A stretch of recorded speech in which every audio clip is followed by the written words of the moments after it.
culture meets context. The real is long, judged by shadow gold, where culture meets context.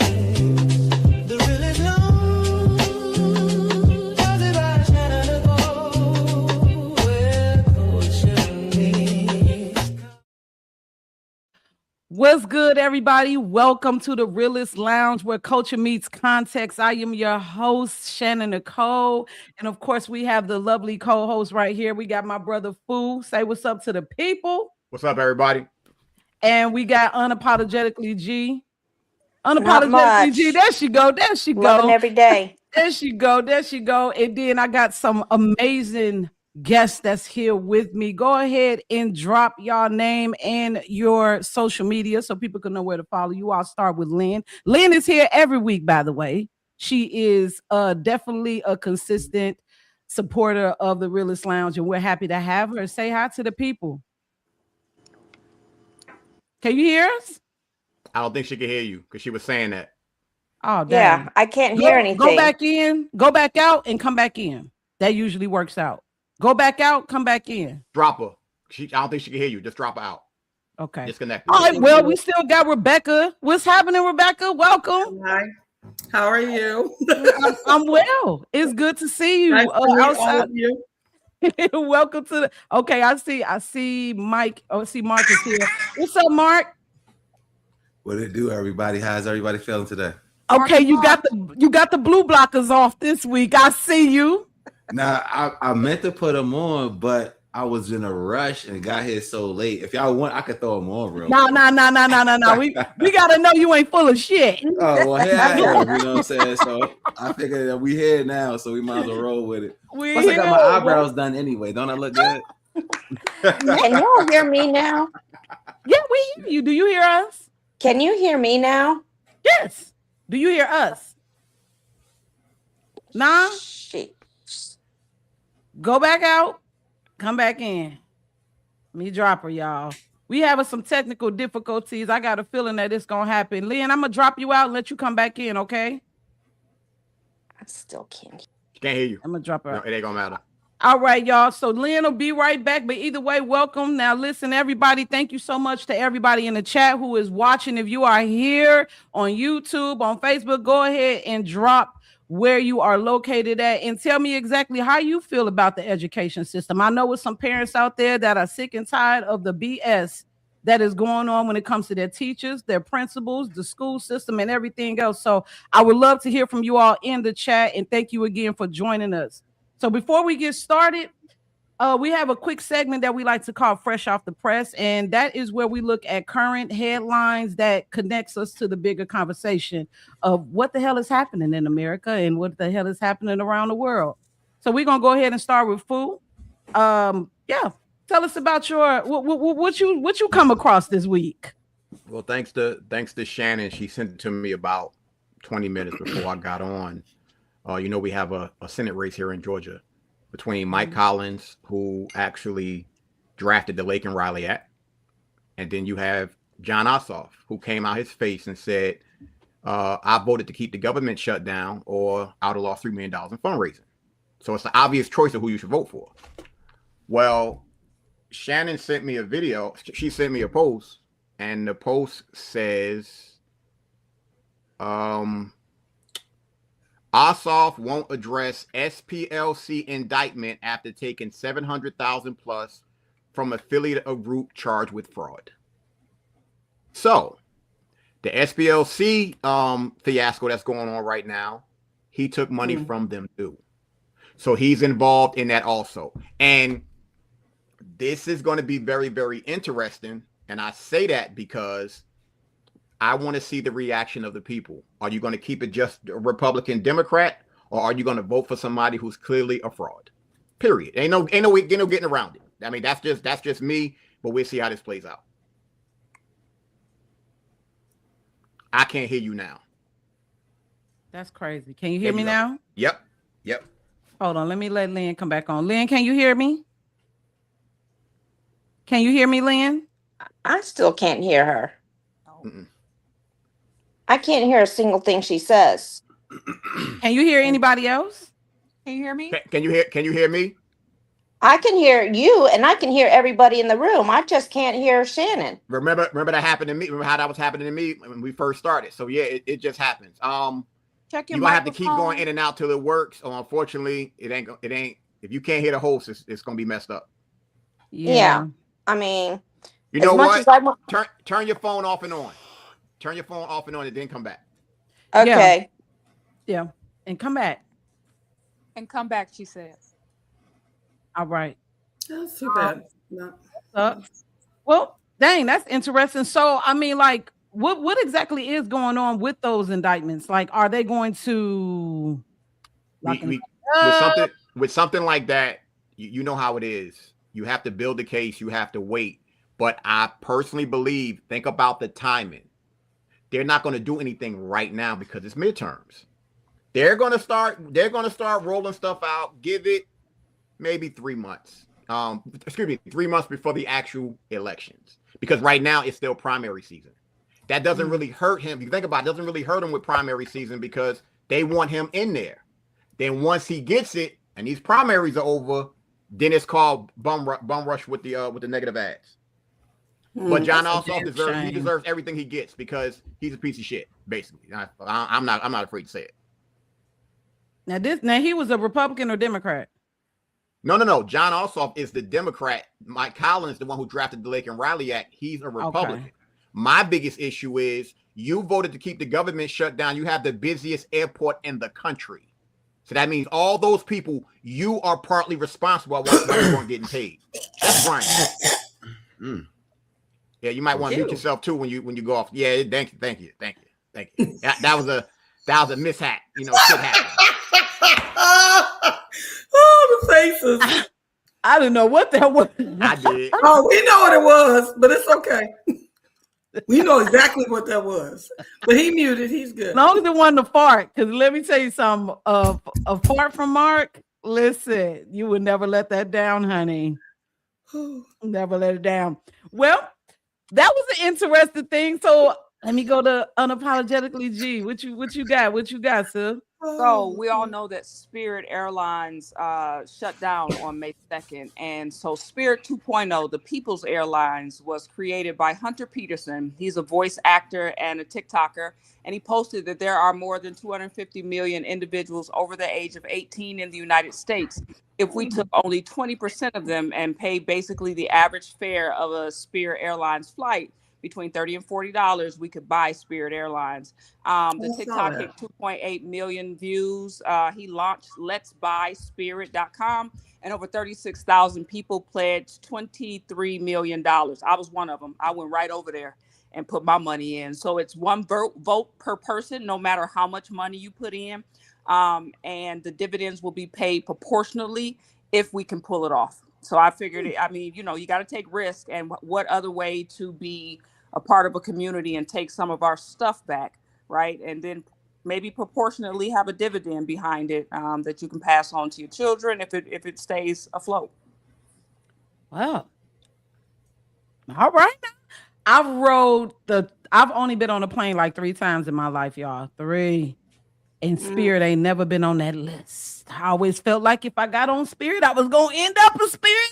Now, listen, in all of their 33 years, they have never had a crash. Only airlines to ever be able to say that. Really? Yep. They can't. I don't know why. I was thinking, you know what? Social media. Now listen, the affordable flights make it so it may be a little ghetto.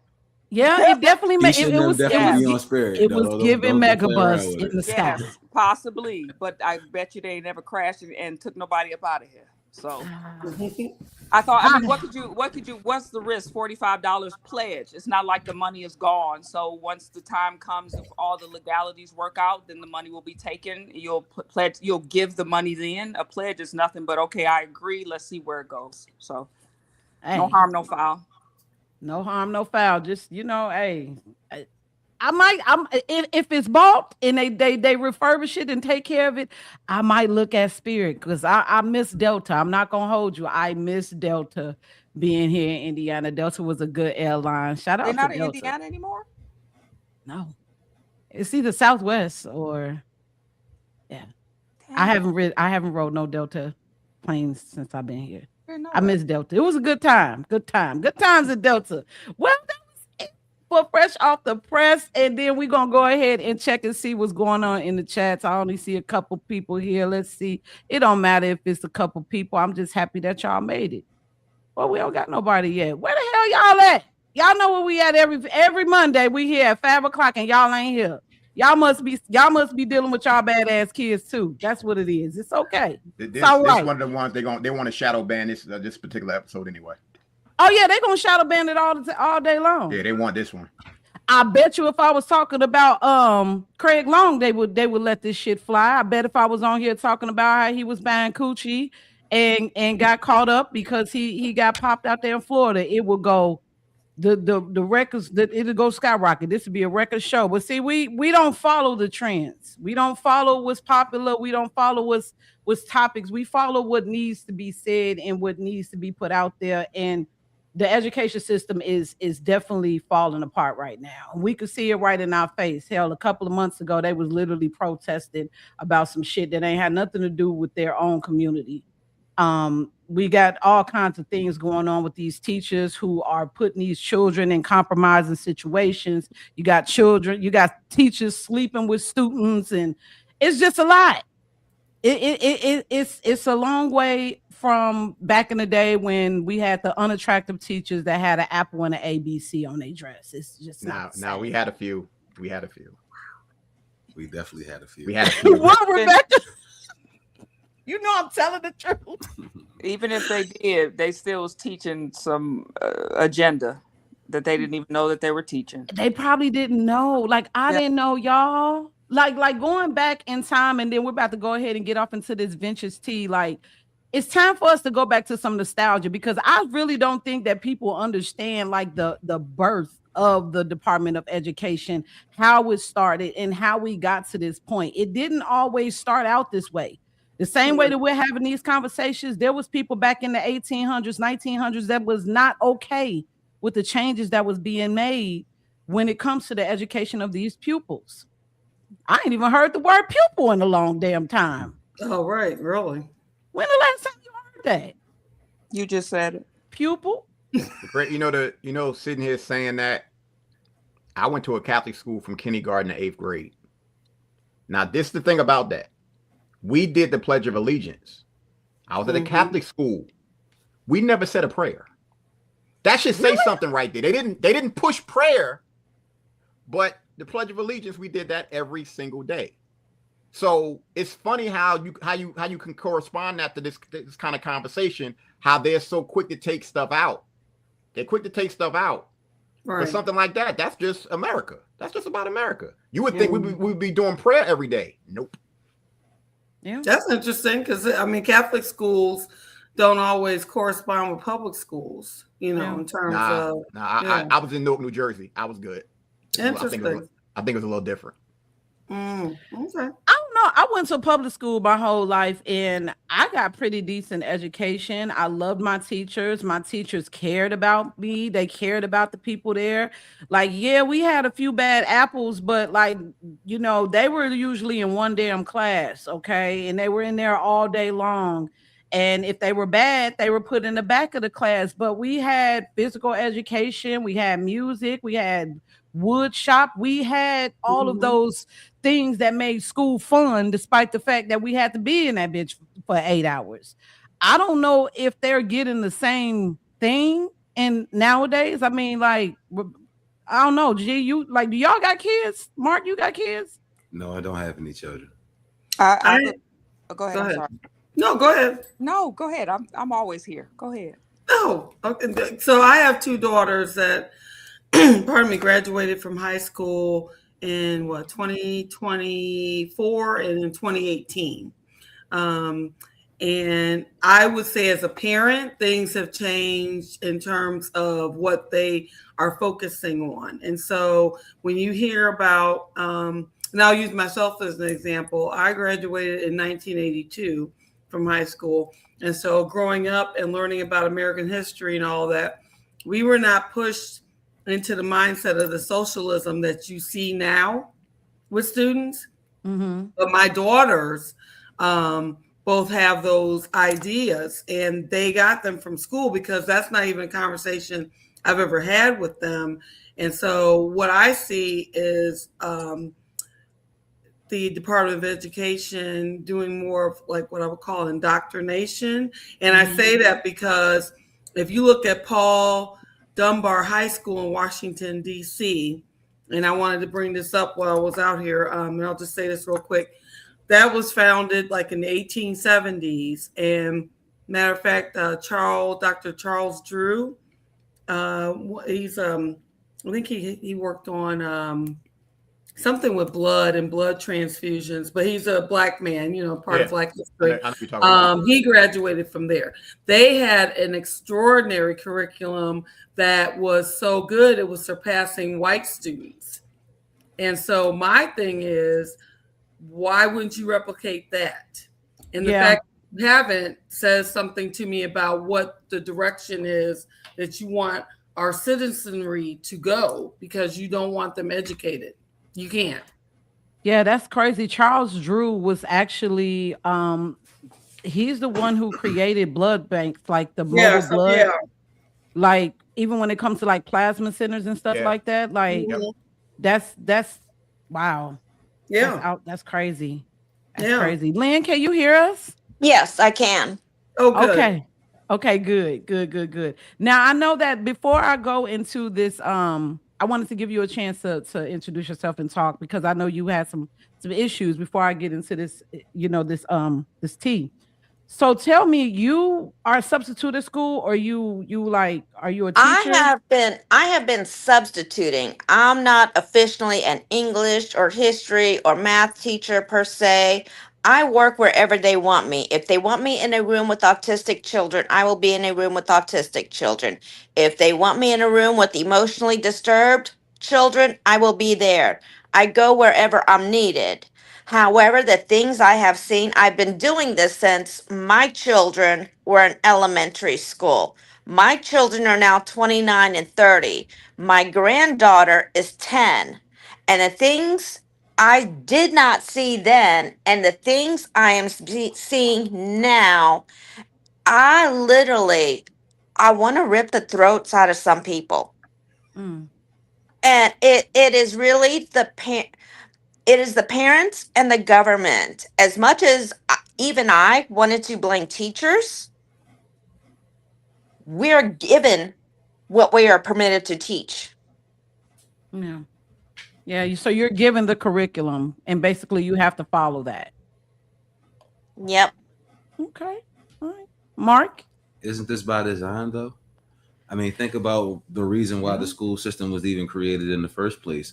When Rockefeller created it, he said that he wanted a nation of workers and not thinkers. Yep. So if you go all the way back to the 1900s, when he first thought that, the natural progression would be what you see now, where they essentially aren't even teaching in school. They just kind of like hanging out and pushing woke views and opinions on kids. I mean, I don't have any children, so excuse me if I'm overstepping my bounds, but just based on my interactions with who I see on a day-to-day basis, from people who are my age all the way down to people who are, I guess, high school age, and you can have a conversation with them, and without being condescending in any way, most folks are morons. You can ask them a question, a simple geography question, they can't answer it. You can ask them a simple mathematics question, they can't answer it. It went from where they were teaching cursive in schools to now people don't even sign their signature anymore. They just write their name. Like, this is the natural progression of what they had envisioned. So now you have a nation full of people who will just work or just do exactly what they're told, because they've been indoctrinated with a bunch of nonsense, as opposed to just giving them the mathematics, the arithmetic, or the English history, or the basic things that would make you competitive with other countries. Because right now we are getting dog walked by countries like China and Japan based on how they're raising their children and the education that they teach their children, and what we get. Like, you should just see the TikTok in Japan versus China versus the TikTok that we have. Their TikTok for their children actually teaches their children what does our TikTok teach our children: how to do the dance, the latest dance move, how to twerk. you know, or how to fleece people out of their money, or how to be mean to people or be mean spirited. What are we even doing? Like I said, it's the natural progression.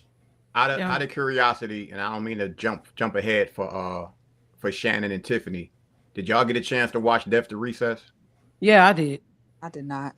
I'm in school. Man, when I tell you, where was that on again? Angel? Was it on the Angel Yes. Network? Yeah. Okay. yeah, I best $12 I've ever spent Yes. in And a I- long and I- time. I It was only worth wanted to it. say this. I only wanted to say this for the people that's going to end up seeing this podcast. It's worth watching that so you have an idea of the system. It's not going to give you everything, because obviously you got to dig deeper to find everything. Yeah. But that documentary touched on a lot of things that will piss you off, and it shows you their plan. And to be perfectly honest, I'm gonna say this a lot tonight. A lot of the blame is on the parents.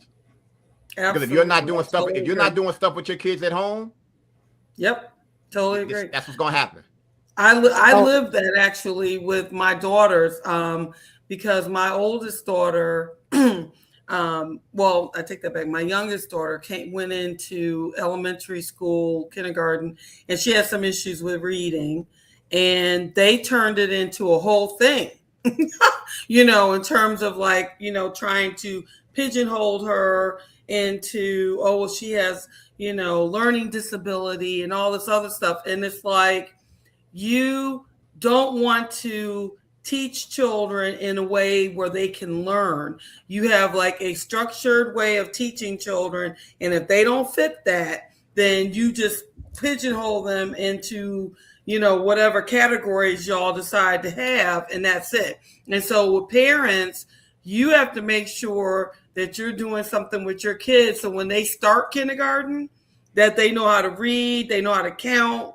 There are things that they already have a foundation of, because those teachers do not care. Like, and it's unfortunate. And I won't even say that teachers don't care. I want to rephrase that, because I have friends who are teachers. I would say the system does not allow them to care. And that is a change from even when I was growing up, in terms of how teachers acted, how the system was. And even like I said, with Paul Dunbar High School, if you look up that high school and you see who was teaching kids back in the 1870s, it was like PhDs. You know, people had degrees, they were, you know, and so you have restructured all of that. And so, and then when you look at the Department of Education, it came in 1979, and then you look at how we are performing in terms of the world. I think, Mark, you mentioned that, you know, compare like China compared to the United States. Well, the Department of Education was designed to make us perform better, but we literally are performing worse. And now we're so focused on gender studies that these kids don't know how to read. We're focused on putting boys and girls sports and all this other nonsense. And, you know, people get mad when you talk about this stuff, but it's like, if my child doesn't know how to read and do math and think, I don't care about gender studies. I mean, gender studies is ridiculous. Go ahead, Tim. Go ahead, G. So I do want to talk on the basis of, I was in the GATE program. Mm-hmm.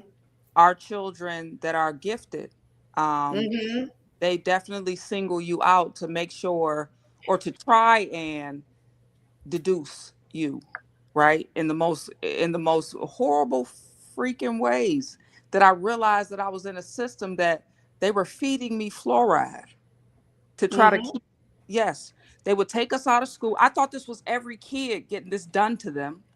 I would get taken out of my regular class. I would get put into a class. The CIA came up with this program to figure out all the gifted and talented, the people that thought outside of the box, the high IQ kids, the kids that would not just listen to everything and not have questions, right? And so they used to take us out of class, and the first thing they did was make us drink fluoride, right? Then they would sit us down and make us do ear tests, which we thought was ear tests, but it was frequency testing. It wasn't ear tests. They were putting frequencies in our ears. Then they would do things like to see if we could, how in tune was our intuition. They would say, like, where do you think? It would be cards on the table flipped downward, and they would say, like, where do you think this shape is at? Shit like that. And so there is a system that has been in place since the late 1800s, early 1900s. Rockefeller came up with this system. His greatest advisor said, we are no longer creative philosophers and scientists. We are creating workers. But in the same manner, the ones that were able to excel and become those philosophers and great minds, they tried to deduce us. They tried to kill brain cells. They tried to figure out who exactly we were and try to manipulate that and try to and I didn't know. I just remember GATE as something that I thought every kid went through this process. But I remember vividly what the liquid fluoride was the first part of everything. And it's just so sickening that that's what they did. That's what they did to us. And although it feels like it just started, this has been the plan from the beginning. We all have been indoctrinated. We all have been, no matter how long the system has been. I mean, no matter how good of an education you got. I had great teachers too. I felt like I got a great education. I learned, right? And I was a good kid, and all of they taught you how to be a good citizen, but that's still the indoctrination. Yeah. You said, she said something back in Blessed Sacrament. I had a list. I still do a little bit. They took me outside, out of class. I ain't do that fluoride shit. I don't remember that. But I do remember that frequency. I do remember that them putting that headset. So I wasn't in the GATE program. I was just in the LIST program. You want to call it whatever it was. But she said that, and I was like, wait a minute. Because they had the bus outside in the playground. And I would go on that bus. I definitely had the same headset that Shannon got on right now. I had one of those on. They would do that and do whatever else. I'm like, oh, you really just took me back. You just took me back to that. Wow. I remember vividly. They put me in linguistics, and I think they just did that to try to calculate the mind and see how smart or to see how talented, because we got other gifts that they have taken away from us that we were able to do, psychic gifts, all type of stuff, telepathy, all type of things. And I think they put us in those programs to monitor us, and that's it. Damn. I was just excited about pizza. Goddamn. You excited about pizza? That's hilarious. No, but I would say like one of my most vivid. I would say my most vivid memories when I was in school was the fact that I used to live in Gary, Indiana. That's where I was born at, and I lived there till I was 10. Totally different place than what it is today. Okay. And I remember being in this school, and I remember we had a teacher. His name was Mr. Hubbard.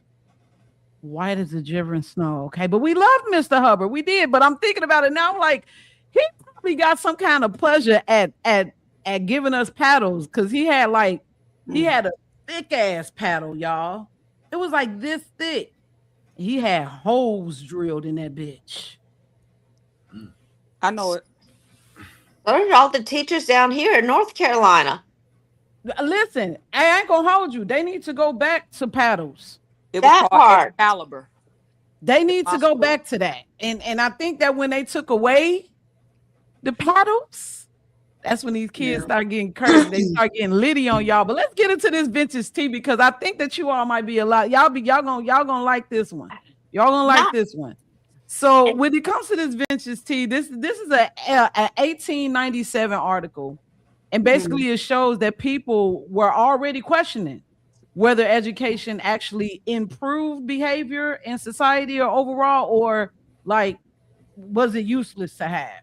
So this is an article from The World. Let me put it up there for you all. Here we go. It's from The World. This is from Friday, December 24th, 1897. I'm gonna blow it up for you. It says, education and crime, the true cause of crime, to the editor of The World. See, back in the day, people used to write into these newspapers and tell them how they thought. That was really cool that I noticed about this. And it says, does education increase or diminish crime? Decidedly, the kind of education that is taught now increases crime. Now, this is in 1897. Okay? We are taught that the producers of the entire wealth of our country must convert the profits of their productions to the pockets of a few individuals who are not producers, but drones. And just in the proportion that these educated drones under our present system force idleness upon our producers, crime will increase as a natural result. So they were already talking about revolting because of shit that was going on at the top with these elitists. On the other hand, education on proper lines would decrease crime. Teach our producers that if we are to have syndicates, they themselves should be the shares of the profits and the stockholders of the syndicates, and there will be very little crime. Why are we blinded to the true cause of crime? A believer in true education. So it was pretty much talking about, and what if you all notice, it didn't say anything about black. It didn't say anything about white. This was something that everybody had felt some type of way. Anybody that cared about kids, anybody that was in the teacher profession, anybody that really believed in the Department of Education was noticing that there was some people who were getting rich off of the indoctrination that they were introducing even in those times. If anybody got anything to add, I got one more and then we can move on. Go ahead, Mark. So that's how they filled the time. So I was wondering, why would they go from school being 1 day a week to school now being 5 days a week? So obviously it's part of programming, right? They're programming your mind to go from you being with your parents and under their influence and listening to the things that they have to say and minding them because they have your best interests at heart, to now you're in school for X amount of time because they want you to be prepared to go out and be a worker. So now you need your school day to mimic the work day. So now what are we going to fill the school day with when we were already taking care of your educational needs on 1 day a week? So if you can take care of the educational needs of 1 day a week, what are you going to fill the other 4 days with? Nonsense. And that's when the indoctrination became profitable, when you realize that these minds are sponges and that they will take whatever that you put into their mind and turn it into whatever you wanted to turn it into, kind of like Rumpelstiltskin spinning gold, right? So when you know that you got a message that will essentially have folks doing what you want them to do or marching to the beat of your drum, you can have them do whatever you want them to do. And the easiest way to do it is through the school system. So now you're in school getting education essentially that you really don't need, well, at least back in those times, right? And then I guess ignorance is bliss, right? If you knew better, you do better. So then you find yourself in a situation where now you're thinking different thoughts because they're filling your head with different information that probably shouldn't be there or wouldn't be there had you just been going to school the 1 day a week and then been under your parents' care. Yeah. And Hold on. Go ahead. Hold on. Go ahead, G. And then after G, go Lynn. So the founding of the General Education Board by Rockefeller, anytime you hear the Rothschilds or the Rockefellers, we already know where that's leading to. Pour billions of dollars into shaping the. They listening. And you know what's so crazy is that, like, I don't think that they realize that their time is coming. It's coming. The cat's out the bag. My little ass might not be able to do nothing, but the time is coming. It's coming. We should know this because in May it is literally cold. I live in Indiana. I know that the weather's crazy. I just turned my heat off today in May. They know what's about to happen. They shadow bending the hell out of this because they want people to be deaf, dumb, and blind. They want us to be sick, fat, and nearly dead, and deaf, dumb, and blind. That's it. And drugged out. That's it. They took the look. She had to leave. And in debt. They want us in debt also. Oh my God. Yes, they do. Want us in debt. Yes, absolutely. They want us in debt. It's funny. It's very funny that she said that they want us in debt, but they don't teach kids anything about finances in school. Exactly. Let me tell you something, bro. Well, here's the thing: is finance isn't even a class that's offered, and everything. And it should And none of the arts classes, like wood shop, everything has been taken out, and we're not even Teachers aren't even permitted to teach. Now we have iPads that are thrown in their face. We have a website called Canvas, and there's a math website. I forgot the name off my top of my head. But if they want to do their math, they got to go to their math website.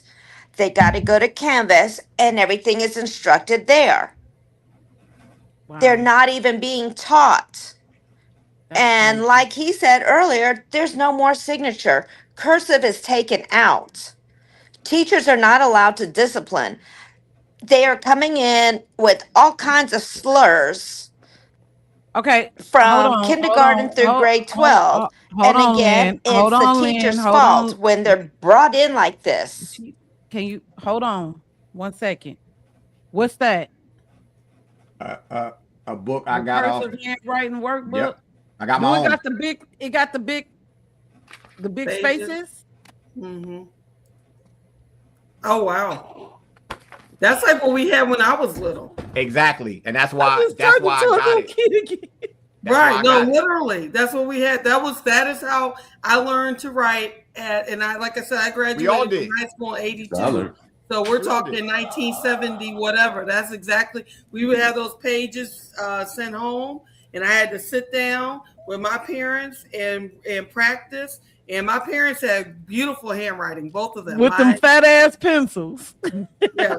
Well, I was going to say, to go back real quick, in the school district that my daughters graduated from, they do. So I think it depends on the school district, because in the school district we're in, they have financial literacy classes. They have personal financial management, independent living, economics, and financial literacy or financial algebra. So where is you this a public school or a charter? Park Public, Worthington. Where's this at? Worthington Worthington School District in Worthington, Ohio, which is right outside of Columbus. Wow. Oh wow, that's Yeah. great. So when you said I think it depends on the school districts also, and the school board, and what they are proposing, what they're pushing or not pushing or whatever. But I know that was an issue in our school district regarding the parents. And so that happened. Like, my daughters are 6 years apart. So my oldest daughter did not get that education, but my youngest she took, if I remember right, took financial algebra. Yeah. Yeah. So it depends on the school district. Did anybody have anything to say? I'm gonna do this last article. Anyone else got anything else? I said Rothschilds and Rockefellers, they shut the phone right down. Yeah, Man, they listen, did. let me tell you something. I got something for They their did. old. I I got something for their old Crypt Keeper asses. I got a video on them. I That was went so into a funny. huh? It was funny because when soon she said Rothschilds and Rockefeller, she went. It went off.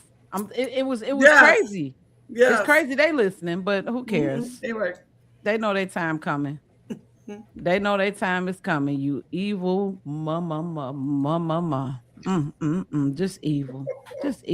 Evil and ugly at the same time. How you gonna be evil and ugly? Lord have mercy, Jesus. Take the wheel. All right, so we got Garrett Clipper, and this is about fads in school. This is from May 18, 1905. So the indoctrination was already kind of at the beginning around this time. Now, we're not going to talk about it on this episode, but we definitely going to have to revisit the old world versus the new world, because see, there was a very big difference between the two. Actually, a lot of people may not even be aware that in the year of like the 1840s to like before slavery was abolished, there was integrated classes in America. Yep.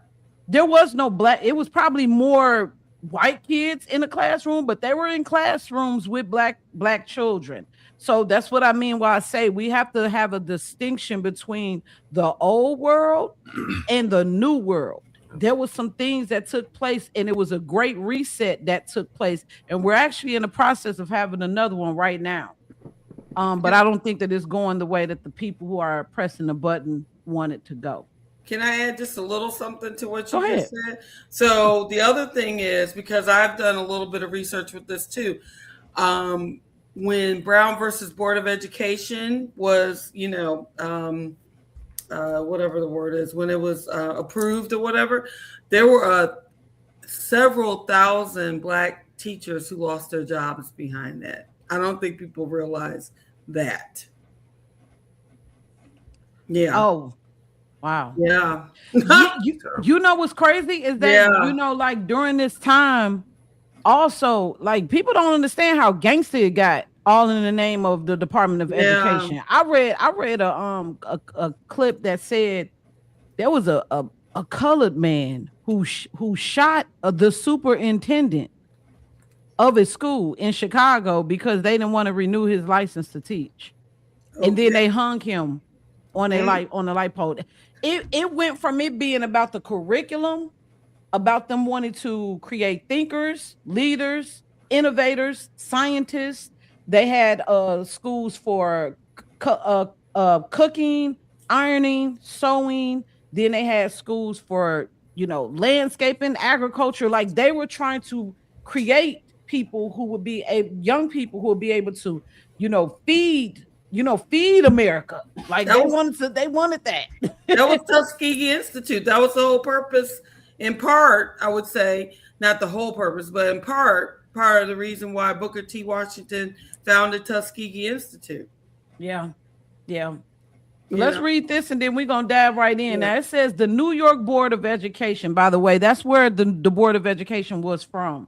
It was from New York. For some reason, everything started in New York, unfortunately, when it comes to our systems and the government. But yeah, the New York Board of Education has voted to shorten the course of study in the elementary schools, cutting out the fads and fancies and confining the instruction strictly to essentials. So the teaching of sewing, physical training, organized games, physiology, hygiene, and drawing would accordingly be dropped in the first year of the elementary course, and attention will be concentrated upon the 3 R's, which is reading, writing, and arithmetic. So this is where it started. Yep. This is where they wanted to start making you do what they want to do and just be the builders of America. Mm-hmm. It says faddists have too much recognition in the public schools of this country generally. Yeah. I have an issue with this article and basically what was said. Because if this is supposed to be the Board of Education and those supposed to be the 3 R's, arithmetic don't start with an R and neither does writing. So they don't fucked up right there. That's why it's reading, writing, and arithmetic. Yeah, that's why I'm like, I was like, wait a minute, they fucked us up from the beginning because that's just wrong. Right. Now, here's the crazy part about what I just said. If you said that to someone now, they'd be like, what are you talking about? Reading, writing, arithmetic, that's correct. No, it's not. Those not 3 R's. But they don't catch that because that's logic. I hope not. That's spelling. We don't even have a logical mind. Wait, can I read something to y'all just real quick? Sure. I just saw on my phone. Okay, so this goes along with our conversation. Okay. This is Corey DeAngelis, who he's on social media, but he just wrote, not a single child is proficient in math in the 80 public schools in Chicago, and they spend $30,000 per student annually. What? How much? $30,000 per student. And not a single child is proficient in math in the 80 public schools in Chicago. Yeah. Wow. And they was mad at Trump for wanting to get rid of the Board of Education. Yeah, they don't understand. They're not I'm proficient. It's a joke. Right. They're not proficient here in North Carolina. And if I'm correct, I just read they spend $50,000 here. See? It's ridiculous. I just watched teenagers that couldn't even say silhouette. Oh, I saw that. I saw that. Yeah.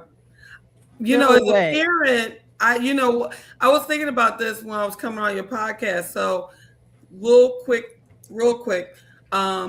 When I was little, you had to have your parent-teacher conference, obviously, and you sat outside of the room. You didn't get to do like the presentation and all of that.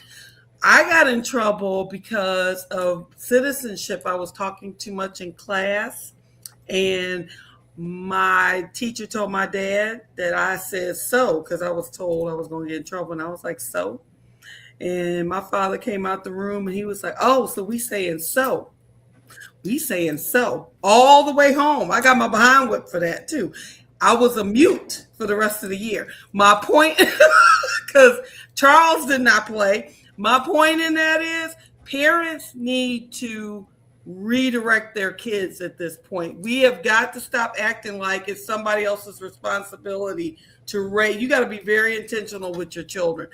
Whatever the school system is, whether you homeschool, you put them in school or whatever, it starts in your home. You have got to teach your kids to function in this world and not just drop them off to somebody and think that somebody else is responsible for that. And somewhere, especially Black women, Black mothers, because I'm old school Black mama, and Black mamas that I grew up with got in your behind. I don't know what's going on now. I'll just leave it there. But we need to get back to some of that. Well, the thing is that like we're dealing with a generation and it's not even just Black mamas, y'all. As for creating workers, hold on, I'm talking. This generation, I don't think she can hear you. I'm working I with don't think she can hear today, you. there's She not can't hear going to you. be any workers. They can't read. They That's can't not gonna write. work. They don't know Yeah. any skill at all Lynn, except for social media. Lynn, can you hear me? Can you hear us? They can't. If She I can't was hear- to she can't ask hear a us. student in high school, what's 9 times? Yeah, you can go ahead and drop again. Yeah, I'm about to say just drop sorry. again. Oh, Lord. I felt bad about even doing that because that was rude. Well, you apologize. But, I mean, I'm that's sorry, the point. Lynn. Yeah, sorry about that, Lynn. I'm sorry, Lynn. Lynn, can you hear us? If I was to ask a student, can you hear me? Can you hear us though? Can you hear me? I have the volume up. Hold Can't hear you. on. If you can't hear us, Lynn, we might have to bring you on How the hell later do or I do something. this? I'm sorry. I felt bad. I don't like being rude to people. You know what I'm saying? Like, Right. but you can't hear us, so we can't. I'm sorry, Lynn. I'm sorry. Can you hear me now? We hear you fine, but you can't hear us. I don't know.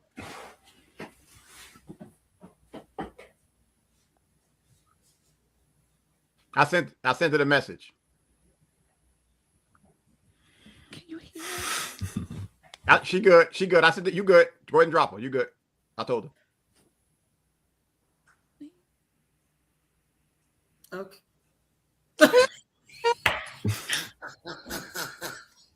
I was not. No, you did not do the color purple. Sister. I don't take You shit did the seriously. color All right, I'm purple. sorry, Lynn. I feel bad. The more we're having this conversation, it just takes us back because there always has to be a level of respect. And the sad part about it is I think that a lot of parents that are just taking their kids to school and that's it, they don't have respect either. So if you don't have respect, how are you going to teach that to your children? That's true. It's not, it's literally impossible.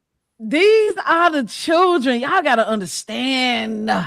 People don't want to really deal with the fact that like the crack epidemic really did a number on us. Okay. It really, really did. Yeah. Because not only did you have, and this didn't just start in the 80s. Like you got to think about it. Like we got to go all the way to the heroin times. Like in the 60s when y'all seen Minister Society when he was a kid and he saw what his parents was doing, you know what I mean? He watched his father shoot that man. Tad, what the fuck, man? Y'all remember that part? Mm-hmm. Like these are things that these adults who are now parents had to experience, and they have children. So you got people who possibly had parents that were either dealing drugs or were on drugs that probably put them through a whole lot of abuse that probably was not a part of their lives. They're not a part of a good, healthy upbringing. The daddy probably wasn't in the house because he was probably on smack or he was in the jail or he was in jail. And then they have kids. And their kids could possibly either be victims of being crack addicted when they were born, These are the kids that used to be in the one classroom all damn day, and you only seen them when they went to the bathroom. These the kids that was in the back of the classroom because they was bad as hell. They had kids now, y'all. And the problem is that like there was no healing, there was no rejuvenation of the community. There was nobody that said, listen, I as a parent know that I failed and I was on drugs. So let me put my children and my family in therapy. We don't have Ayanna Van Zant no more. Ayanna quit. Yeah, that's true. She did. We don't have nobody that's really saying like, listen, you got to take responsibility for the fact that you was a poor fucking parent. And it shows in how your daughter or your son are parents. It's like generational trauma that's been passed down from generation to generation. And it all really starts with the crack epidemic. A lot of people don't want to admit that the crack epidemic still affects the Black community today. It affects the white community today. It affects every American today. There's just a microscope on Black people being the only ones that seem to be failing when it comes to their kids. Let me tell you something. It ain't just Black people. I grew up around Hispanics. Do you know how many times I seen friends of mine come outside in the wintertime in cold? Like it's literally wet clothes, wet hair, lice, drug addicted parents. But it's not drugs. It's the affluent. If y'all don't remember a couple years ago, the young man was drunk driving. He wasn't even old enough to drive, driving a brand new F-150, ran over 9 people. Oh, right. I remember that. Knocked them and killed them all and got no consequence behind that. Right. Yeah. It definitely got a lot to do with class as well. It's how you rate what your parents allow you to get away with. And sometimes it's not even that. I'm dealing with a 10-year-old right now who I give him everything. I take everything away. I give him structure. I show him what it means to work hard and do right and be a proper citizen. But he goes to school where he was going to school with the knuckleheads and the heads outweigh the good. Yeah. And so now I just want to fit in so I don't keep getting beat up. No, that's true. I want to fit in kids and be like them so they don't keep kicking my ass, kind of a thing. So it's a lot of parameters to that. It's not just drugs. It's just a lot of shit going on. And it's a government helping these kids with what they put on the television. Well, shit, sis. You got to also remember the government is responsible for the shit being put out there. Like if you think about it, all of this starts with them. They're responsible. Even if you think about the war on drugs, right? Did they really stop the problem? No. I'm willing to bet a fat sack that like 9 times out of 10 when they be collecting these, they be doing these busts and they be collecting all of these keys and shit that they just distribute it right back to the streets. Y'all have literally fixed nothing. You fixed nothing. You just locked up a bunch of people and broke up a bunch of families and created more addicts and more murders. That's it. That's the only thing. But to say to your point about that though, you've watched or you follow Chad Jackson, correct? Yes. Yeah. Okay. So when you look at what he is, researched and regarding the Marxism that's impacted us, I think a lot of what goes on, because my focus at this point is Black people. I really don't care what anybody else does. I really don't, because we have to stop doing the deflection and start looking in the mirror. We spend too much time deflecting, and we need to start looking at ourselves. You don't grow by telling me what somebody else is doing. You grow when you recognize you got issues that you need to work on. Yeah. And for us as a people, and I live this myself, there are those of us who have done very well financially. We've done very well in school with with college and everything. And we have an issue with ourselves in terms of those of us who do that and those of us who don't. And until we come to some understanding with each other with regards to, going to school is not a bad thing. It does not make you white. It does not make you acting white. If you speak correct English, it does not mean that you're trying to be white. We have all these things in our head that does not serve us at all at this point. And when I speak for that from my own family, I mean, I have all my brothers and my sister all went to college. They all did well financially. I have family members who've done very well financially, have degrees and everything. And somehow that becomes vilified. And I don't understand that part of us. And we have to get to a place where we get past all of that. And some of us are going to make it. Some of us are not. If we don't change some of the things that we do, I get the government. I'm not saying that the government does not have a role. I'm not saying that there's outside influences, but some of it is you. Yeah.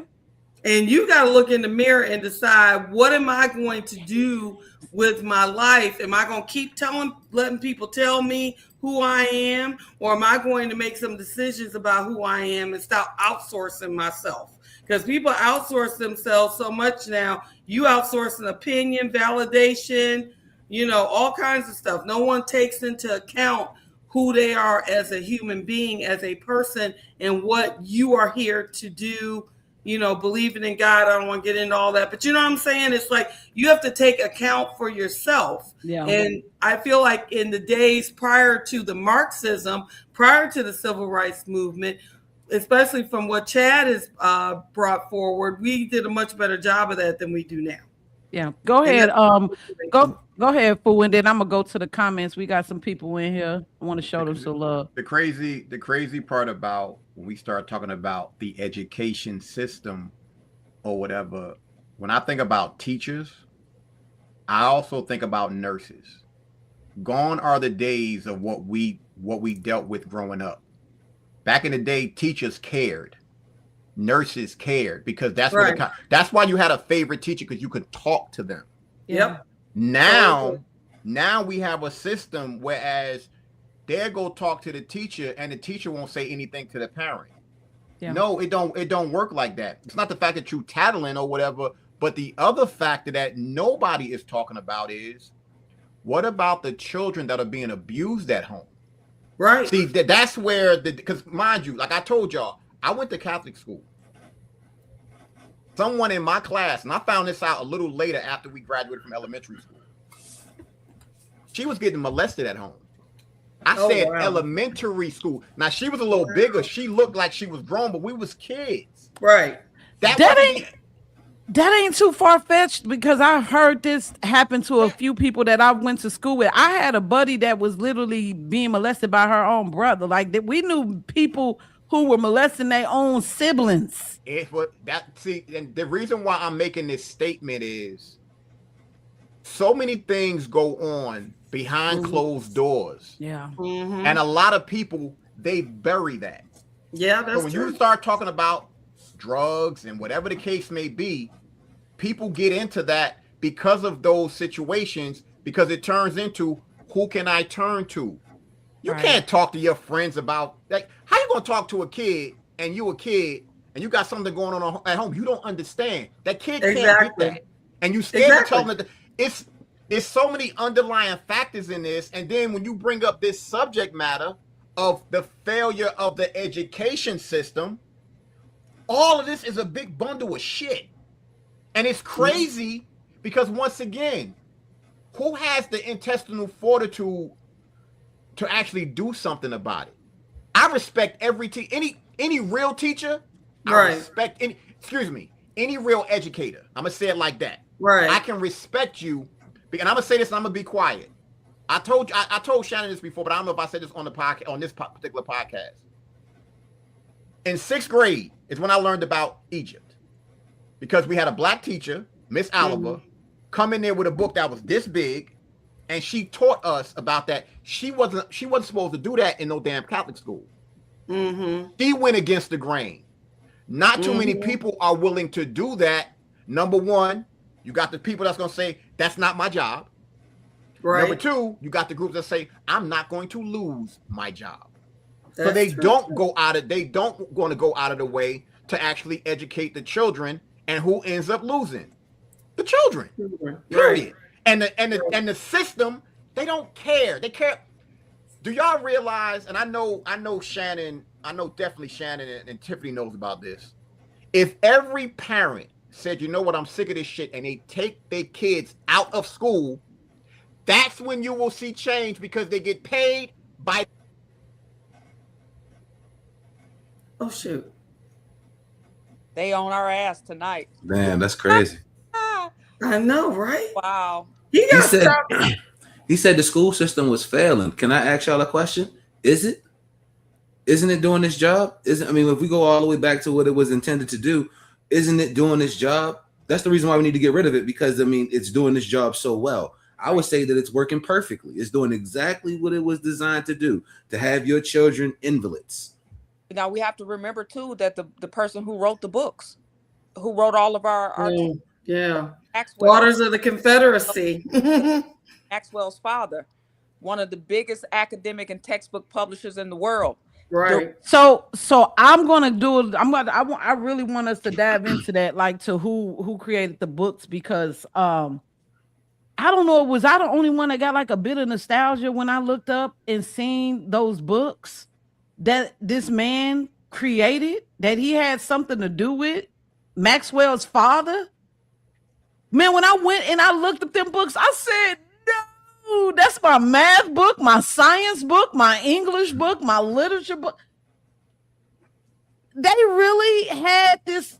Listen, anyway, let's go to the comments. I got to see who the comments is, because we finally got some folks that came in. It was a little slow motion, but that's okay. Everything tastes good, slow baked. Welcome, everybody. Welcome. Let's see who we got here. We got D. Carter Inc. in the building. We got Romeo Ross in the building. We got Kilo Mike Das S1C. What's happening? We got Razor Ray 39. I see you, baby. What's happening, boo? We also got William Jamie Thomas. I think that's my guy. What's happening, homie? Where y'all streaming from? We streaming from YouTube, IG, and Facebook, my guy. Welcome. We got Seth Sun 7. This is the result of liberal democratic politics. We gotta look outside of politics, because these people have been able to buy off both sides. That's the whole point of lobbying. So once you really kind of pull those blinders off, thinking that it's just one specific political party that is responsible for the reason why, you'll understand. See, at one point when this was even created, nobody cared about Democrat and Republican. They were all birds of the same wing. They were all one damn party at one point, until they had a disagreement and decided to split off. A lot of people don't even know that at one point they were called Democratic Republicans. So we got to we got to get rid of that thought of thinking it's just the Republicans and the Democrats are responsible for certain things. We got James Nelson. What's up, Jamie? That's my homie right there. GI in the building. We got Common Sense with Keisha. What's up, sis? What's happening? That's all we got. Welcome to everybody. Lynn, I'm sorry, sis, but you having issues with your sound. That's one of the reasons why I wasn't able to bring you back on. So maybe I have to bring you back on next week, because I don't want to keep having you come up here and you're not able to hear us, meaning you can't really engage with us, and I don't want to put you in that position. So I'm sorry, sis. Come back next week, come early, that way we can make sure that your quality and that you can actually hear us. And they may just be silencing you. Unfortunately, they may just be silencing you because they don't want black and non-black people to have conversations like this. They would rather us just be on here blaming everybody for our problems and not trying to figure out what solutions we need to come up with. So maybe they just don't want to see your beauty up here, sis, and I apologize for that. Anyway, anybody got anything else? I have a question. Can I ask a question? Go ahead and then Mark. What do y'all think about Thomas Sowell? I love Thomas Sowell. Thomas Sowell is somebody that he was actually one of my first viral YouTube videos that I ever did when I first started doing YouTube videos. I never knew who this man was, never understood, never heard of him. And I looked up a video of his called, it was called White Liberals and Black Rednecks. Yeah. And I did a reaction video of it. And I've been a Thomas Sowell fan that whole time. Because he grew up in Harlem and went to school, and obviously is brilliant, but was trained or raised or educated in this system prior to the Department of Education. And one of my other brothers passed away. He's a little bit younger than Thomas Sowell, but in Cleveland was in a similar educational situation. And so my point is, even in the 1950s, 1940s, 1930s, our education system was not what it is now. And it was actually better. So when you look at what Thomas Sowell talks about regarding education, I do believe it's, what we see now is what the goal has always been. It just took them all this time to get here. You know what I mean? But when you look at how people in that era were raised and how they were educated compared to now, it was totally different and it was way better. So I think there is sort of, or I won't say I think, I believe that there is a goal in mind for us and for our citizenry as a country also. And so we as Black people, we as parents, we as American citizens have to really, if you have children, you really got to think about where you're putting your kids in school. And I don't know that people are that intentional, but it's becoming, in my opinion, that much more important than it already has been. Because I think things are just getting worse. And as a parent, if you're not really watching what your school district is doing and you're not going to school board meetings, you're not talking to your teachers, you're not visiting, you just handing your kid off to the wolves. I think I'm for school choice, me personally. Right. Exactly. Not only that, I honestly feel like at this day and time, considering the fact that we are still classifying ourselves as Black, that maybe we should go to homeschooling. Maybe we need to start teaching our children more about the real history of this country and why we are classifying ourselves as just strictly Black. So that way we won't be like, okay, I'm going to go to this Black school. Oh, yeah. And then the Black school is trash. You know what I'm saying? Like, I don't know. Like, we kind of trying to not just focus strictly on race right now, right? Because like the race shit really is what got us all messed up right now. It's really what's got us so uneducated on who we truly are in this country and how much we need to really like straighten up, because we're gonna lose our land, all of us, if we do not stop focusing specifically on race. It's supposed to be each one teach one. It don't matter what color you are. I had white teachers and Black teachers. Right. And guess what? My white principals showed me love just as much as my black teachers did. One of my favorite principals, her name is Mrs. Lockage. She was drunk as hell, but guess what? She kept our asses in line. Right. So it's just really about, do you care? Right. Are you qualified to care? Because we could have Black teachers and the teachers could be trying to fuck the students. We could have Black teachers and the teachers could be just as bad. We have then we have a situation, what was it called? Teacher bay, substitute bay. Right now, it really don't matter. We just need boots on the ground when it comes to educating our kids. That's true. That's just kind of where I'm at right now. I'm all about America. Yep, I agree. Totally, 100%. What you was about to say, Mark? I think there is a much, much more sinister thing going on here. There's a much more sinister plot. It's way deeper than just Democrat versus Republican. I hate to get religious, but if you're looking at all of the problems that don't just plague our community, but plague society as a whole, it's about good versus evil, and your judgment. Warfare. Yeah, it says we wrestle not with I forgot how it goes, but you know what I'm saying. We wrestle not with flesh and blood, and yes, there it is. So I hate. Go ahead. No, I just was clearing. We wrestle not with flesh and blood, but principalities and strongholds. Yeah. Right.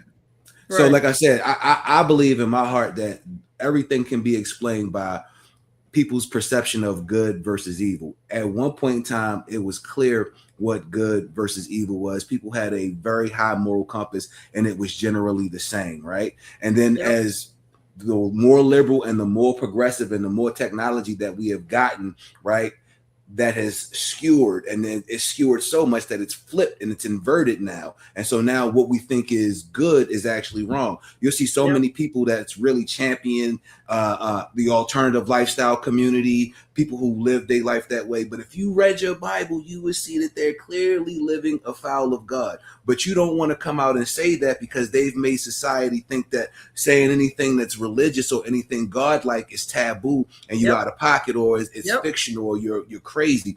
But the minute you start talking about the alternative lifestyle community, the alphabet folks, respectfully, of course, then now it's, you need to have compassion, you need to be like Christ, and you need to be this, that, and the third. But I'm like, if you go back and read your Bible, wasn't Christ's stance on this stuff kind of clear? Wasn't God's stance on this kind of clear? Like I said, things have become inverted because of how we've gradually gotten more and more progressive. I don't think that this is really about Democrat versus Republican, or even about black or about white, because at the end of the day, when God looks at us, does he really see our skin color? No, absolutely not. He just sees who we are as people and what we've become, and how we're allowing ourselves to be perverted by the ways of the devil. And one of the ways of the devil is realizing or acting like he doesn't exist. Meanwhile, he's infiltrating each and every one of our lives, whispering in our ear. And before, it was a point in time where you could hear that whisper. For a lot of us, it was quiet. But because of how society has changed and how things have shifted, that voice is loud. And now the voice that's telling you to do the right thing is so quiet that it's like a whisper to the point where you can't even hear it. Yep. That's just how I see where things are going right now. Mark gave us a word. Amen. We always do. That's why we always bring them back. You're going to end up being on the TV. Man, I'm going to end up kidnapping you, you little big cheeks. That I totally agree with you, Mark. Yeah, 100%. Let's go to the chats. I see some good comments. Good comments. Thank you, everybody. Let's say they want able-bodied, simple reading and math skills, and move these boxes. That's it. That's it. That's pretty much it. Move these boxes. Now, this one right here says, have y'all heard about the DOE handing parts of education over to the Department of Labor? Yeah, I actually just went and looked that up. It said, yes, the U.S. Department of Education and Labor are actively transferring key educational programs to the Department of Labor as of late 2025 and early 2026. This initiative focuses on aligning post-secondary education and K-12 workforce development with the DOL managing major grants like CTE, Title I, TRIO, and Gear Up. I don't know what those are. However, it says that these programs are serving low-income families. Now, this is kind of really what it always had. It used to be, though. It was the poor people that this structure was actually created for. If you were wealthy and you had well-to-do parents, if you were part of the debutantes, if you were a Peabody, if you was a Rockefeller, Rockawell, whatever the hell you was in, you got the best of education. They only wanted the poor. It didn't matter if you were black or white or Latino or Asian. They only wanted us to be the workers, the worker hands. But even still, before, in the old world, I like to consider it the old world, they still wanted them to learn how to be inventors, how to grow their own food, how to sew their own clothes. So that way we wouldn't need other countries to supply us with things. And then once they realized that, like, wait a minute, this isn't really making us any money. And now slavery is abolished, so we don't have those working field hands anymore. Also, just in case people did not know, white people were still slaves up until 1844, which is something that I wasn't even aware of. So they didn't even have those healthy hands. So they was just like, so what we're going to do is we're going to burn all this shit down. We're going to do a reset. And we're going to bring in people from our country over here, the people who are poor, the people who are prisoners, who are addicts, who are starving, the orphans. We're going to bring them over here and inflate the communities, inflate the country, and we'll train them how we want to train them. They didn't plan on training people who were already here because we already knew how to work the land. We already knew what to do. But they didn't like the fact that our people could think on their own. So the whole plan was to just create worker hands. And unfortunately, some of these people became our great-grandparents, our great-grandparents, and it goes on and on and on and on and on. So it's really just up to us, this generation, to be like, nah, I want to learn about stocks. I want to learn about finance, and I want to learn about technology. I want to learn how to grow my own food. I want to learn how to take plastic and create water. You know what I mean? Like, we damn near got to re-educate ourselves outside of school. There's a quote that I really want to share, and it is actually by Mark Twain, and it says, I have never let schooling interfere with my education. That's damn near where we got to get at right now. I'm 43, about to be 44, and I'm just learning about the fact that, like, damn, I really don't know shit about taxes. I really don't know shit about equity. I really don't know shit about stocks. Shout out to Tiff. I really don't know anything about these things. If I want to buy a house, I would probably get screwed.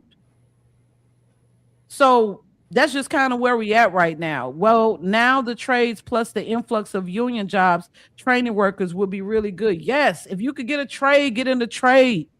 That's the best thing that you could really do if you don't want to go to school for 4, 5, 6, 7, 8, 9, 10 years. It's really a waste of time even doing that. And I feel bad for anybody that took a loan out to go to school, because you're going to be mad as hell by the time you get out and you realize that it ain't going to be no jobs available in whatever that you into. If you ain't into technology, engineering, or anything of that such, if you ain't willing, if you're not able, whatever trade that you're in, if whatever school class that you're taking, if it's not going to work out as far as what we're bringing in, what they're trying to bring in, you're going to be mad as hell when you graduate.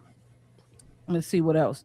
People don't like to talk about the gatekeepers and the boule within the Black community. No, they really don't. And how there is this dependency on elitism rather than a push to learn. We talked about this last week, sir, homie. I can't tell if you're a guy or girl, but we talked about this last week, how, like, really there's no such thing as race in the 1%. Either you got it or you don't. They only leave these conversations about race and shit to poor people. I'm sorry. I wanted to make sure I didn't, we in a different time, right? I just want to classify you as the right person. You feel me? I don't want no problems. Anybody got anything else before I play this quick video? Because I really want y'all to learn about where the model of the Department of Education came from. I'm ready to watch. I'm ready to watch. Let's go. I'm ready to watch. Let's go. Let me know if you all can hear. If you can't hear.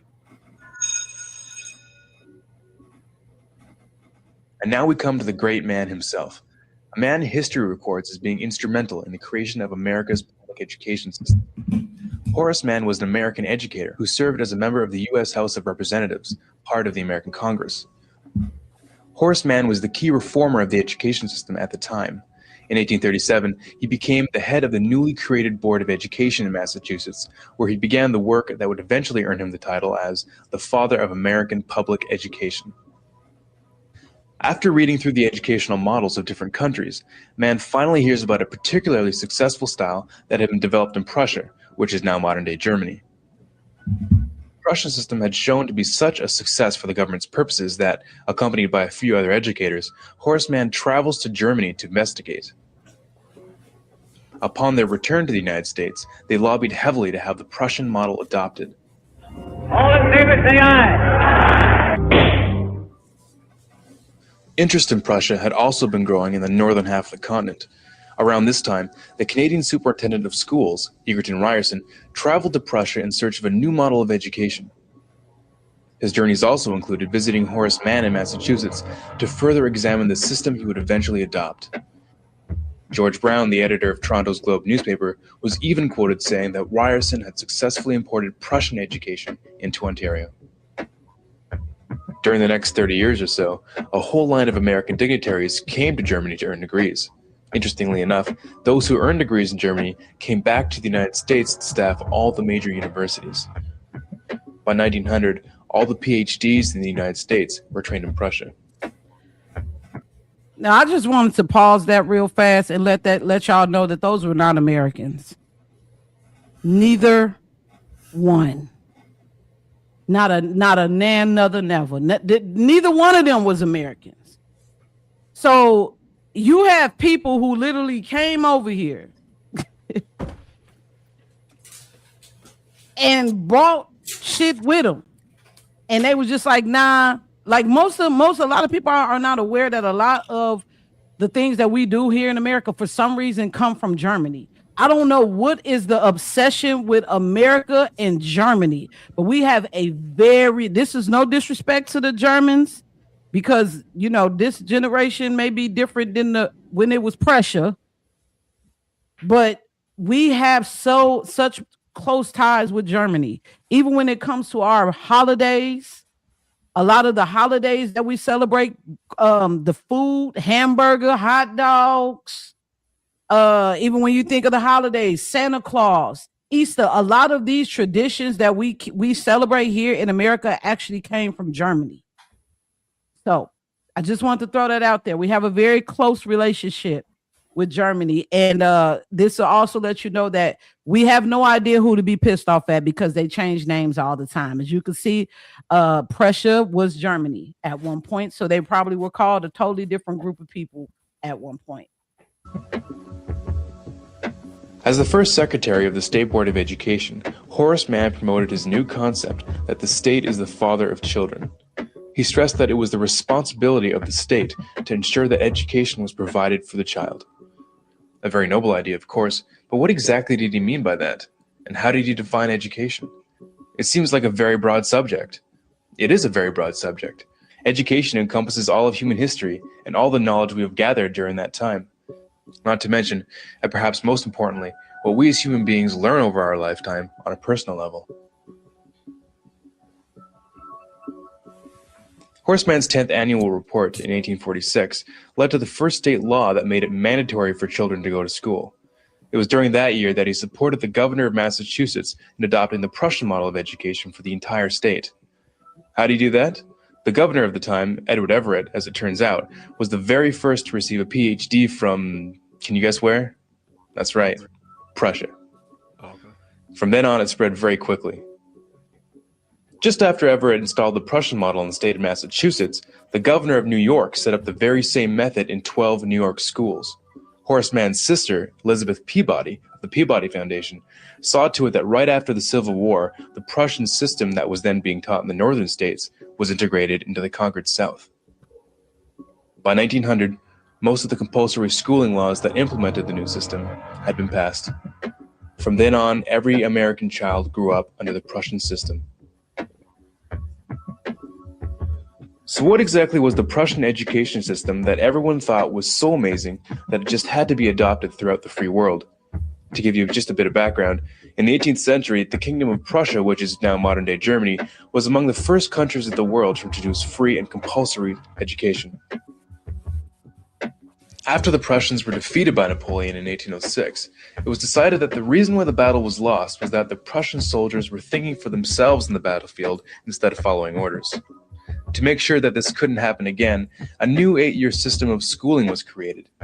This new system provided not only the skills needed for the early industrialized world, such as reading, writing, and arithmetic, but also a strict education that taught duty, discipline, respect for authority, and the ability to follow orders. Elite children destined for higher offices went on to attend private schools, while the rest of the population had no access to the secondary education. They were destined for the working class. Through this new system, the Prussian court tried to create social obedience in the citizens through indoctrination. Every individual had to become convinced at the core of their being that the king was just, his decisions were always right, and the need for obedience paramount. In truth, the entire purpose of the system was to instill loyalty to the crown and to train young men for the military and bureaucracy. To do this, it was necessary to squeeze out all independent thinking from the masses. Influencing this new system from the beginning was Prussian philosopher Johann Gottlieb Fichte. Combining John Locke's view that the children are a blank slate and Rousseau's ideas on how to write on that slate, Prussia established an educational system that was considered scientific in nature. An important part of the Prussian system was that it defined for the child what was to be learned, what was to be thought about, and how long to think about it. That's all. That's all I'm gonna play. I don't want to put the whole thing. It's really like 10 minutes. If you guys are interested in seeing it, you can actually find this video on YouTube and you could watch the whole thing for yourself. But I know that we spoke a lot about The guy, I'm not going to say Mr. Burns, look in my finger. I don't want to get the shit shut down. But Rockawell is the Rock. We ain't going to talk about him here. But I know we talked a lot about him, but this just goes to show you that he wasn't the only one. This shit happened before he even became the richest man in the world. So he just kind of really added the cherry on top of a cake that was already baked. But it's just amazing how people from other countries were able to come, and they weren't even aware of how to even create their own culture. So they had to take from somebody else's. So they cosplayed the original Germans and they brought that shit over here. Anybody got anything to say in reference to this video?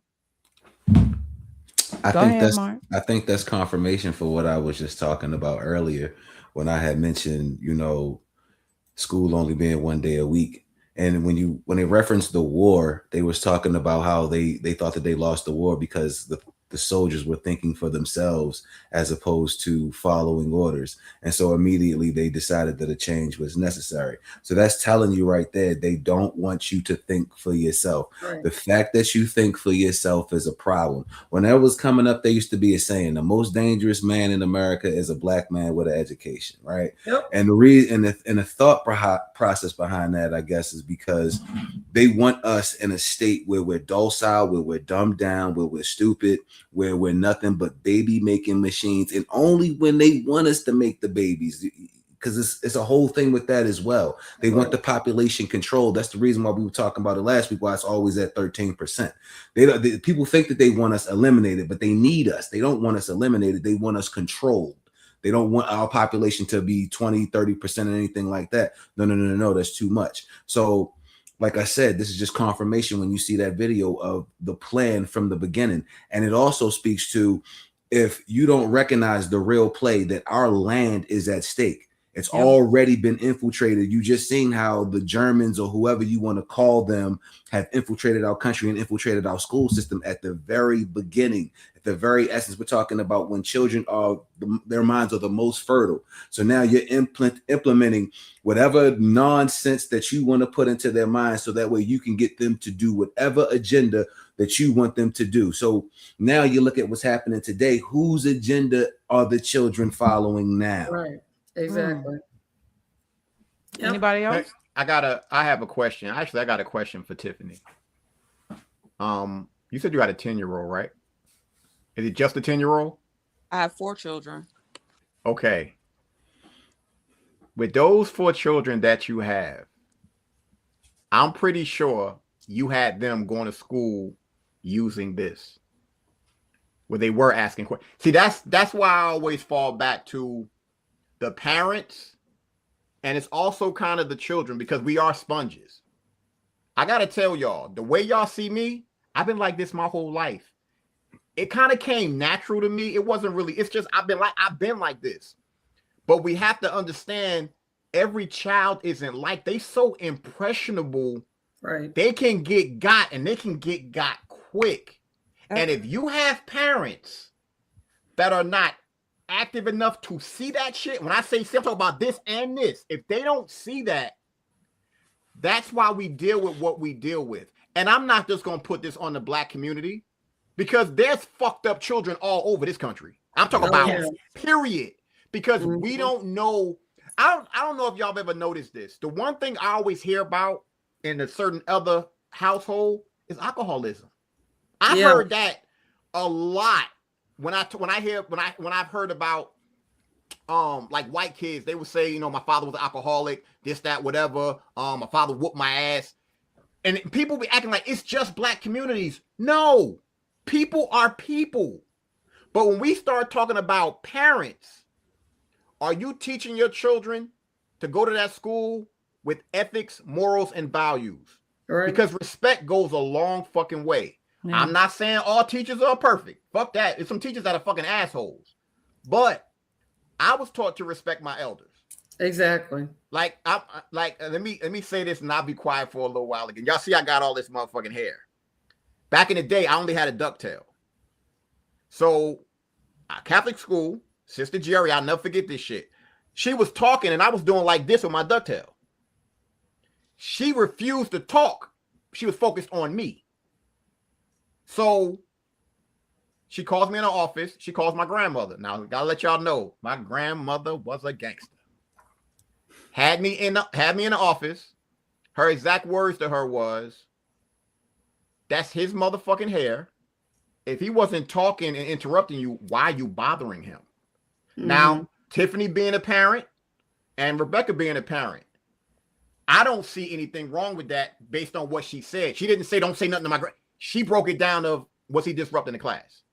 No. That's that was an personal. overreaction on the teacher. Absolutely. No, that was the principal. Oh, the principal. Yeah. But I'm saying, yeah. But this is what I mean about being active. Right. It seems like nowadays parents got an attitude if they got to go to the school. Exactly. That's what I was talking about earlier. When you have children, you need to go to school and see what they're doing with your kids. When both of my daughters were in school, work was easier for me at that point where I could take off as I needed to volunteer. But I did parent teacher conferences. I did all the volunteering. I went on field trips. When they both played sports, I was involved with that. You cannot drop your kids off and not know what's going on with your children and then get mad when something happens. You've got to be there. And especially at field trips, because how parents treat other children. So I had to keep an eye on mine, but I was watching parents deal with other kids. And the school district that I was in was predominantly white, I will say that. But there were some Black students in there, other races or whatever. And sometimes kids were a little mistreated by the parents. And I saw that, and, intervention on my part, because it's like, oh, no, we're not doing that. And so you can't just have children and just shove them somewhere. You have got to pay attention to what is going on with your kids. You have got to be intentional. And to your point, Shannon, people got to heal at some level, like how far you heal and what all that is. But when children are not it's not like having a puppy. That's why I don't got none. I'm gonna be honest with you, Miss Rebecca. I don't have any kids, and I chose not to. I had one situation, and then after that, I never, because I knew that I wasn't ready. I knew that I wasn't mentally prepared to have any kids. I was too busy trying to be a rapper. Like, I was too busy trying to live my life. Like, you feel me? Like, I was in the streets. Okay. I was trying to be on the Source magazine, and I actually was. Hey, I was in the Source magazine, and I was just trying to do my career. And plus the men that I was dealing with were trash. I didn't want to have no kids with no men that I knew I didn't see myself being with, for a long time. I didn't want to be no baby mama, and I didn't want no baby daddy. So it was my choice not to have kids. And some parents, I'm not saying that this is everybody's situation. This isn't a one size fits all, because some people get in relationships and you expect for this to be your partner. People change. Shit changed. I just knew that I just wasn't ready. I was trying to be a rapper, and I didn't want no child to stop my career. So I chose to be a cat lady. All cat ladies ain't fat liberals. Some of them is just chunky, pretty, brown skinned conservatives like myself. But what I'm saying is that, like, I think that people have the opportunities now to make wiser choices when it comes to having children. If you know for sure that you see that your child, your teenager, your young adult is in a position to where you know that they're not mentally prepared to handle that type of responsibility, be real with them. Have these conversations with them. Nobody taught me about sex. I had to learn from Dream On, from TV, from friends, from like school. Nobody taught me how to really cook. I had to learn outside of school. So there's certain things that you need for life that you will actually learn outside of school. Right. That's where the parents come in. And I think that a lot of parents are so preoccupied with working, so preoccupied with trying to have hot girl summers, so preoccupied with trying to be the next internet star, that a lot of them are actually missing out on those opportunities to actually take the seed that they had and grow it to be beautiful and fruitful and intelligent and wise. And they got to do that shit like damn near at 10 now. Like at 10, you should be teaching your kids how to invest. At 21, damn near, they need to have a retirement fund already set aside. They need to be learning about finances right then and there. Yep. So I think that we a lot of the community itself, and then grandparents, we don't have our grandparents anymore. I have my grandmother, like love my mom, but my mom had me when she was 19. She was a single mom working. She got food stamps, but guess what? She worked, she went to school, and she had a community. So I think that we got to get back to that community shit, man. I don't know where the big mamas at. No bra. Big mama. Where is the big mamas at? Big arms, no bra. Like where we need her. We don't need no glamours. You made a face. Why did you make that face, Phil? He made a face. I'm gonna say this, and then I want to hear. I definitely want to hear what Tiffany has to say. I don't miss them dragon ass titties. I'm sorry. Oh, your face was so, you were like, oh no, like you were talking about that's the best macaroni and cheese you gonna ever have. What they cooked the cornbread in the skillet. What you talking about? They're the best ones. I miss my grandmama. My grandma wasn't like that though. My grandma was fine until she left. I don't care. She was fine until she left. Go ahead, G. I just want to say I homeschooled my last son. My children, thank goodness, made it through school as productive children, growing to young adults. But this last one, influenced by the situation, but also I brought him back from Texas and took him to a public school here in Michigan. And he got assignments and curriculum, syllabus from his teacher, and we just didn't understand it. It wasn't thoroughly put out and we couldn't understand it. And so I reached out to the teacher, and this is why I took him out of school and start to homeschool him. I reached out to the teacher and I said, in a not sarcastic, but in a joking like way, right? I just asked, I said, if Elijah's going to be on punishment till he's 16 if he doesn't get this homework down pat. So can you please explain it to me so that we can both understand? He emailed back to me. He need to be on punishment now if he can't explain it. Oh. No. Oh. So I wrote a emergency email to the superintendent of the school district. I wrote an email to the principal, and I took my ass up there the very next day. I took off work to let them know I was not playing with them in any form or fashion. I lit in the most respectful, non-cursing way that I can. I lit that ass up. And I let her know, I don't know what children you play with.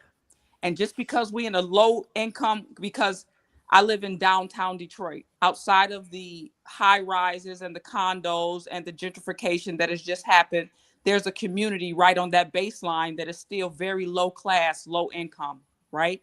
Uneducated parents, like we talk about, that's passing it down to their children, the ignorance of it all. And I don't know if that's what she used to teach a damn about the kids, but I had to let her know very clearly he has a mother and a father that care about him so much. And don't get what you got to say about it. We're going to do what we got to do at home. She's going to tell me you can help me. I said, oh no, that's not how this works. You are assisting me in raising a young man. I'm not assisting you in anything. That's my child. And I had to let her know, like, the importance that I cared about my kid. And you're not going to get away with that shit with me. But then I had to go home and recognize this is what they're comfortable in doing.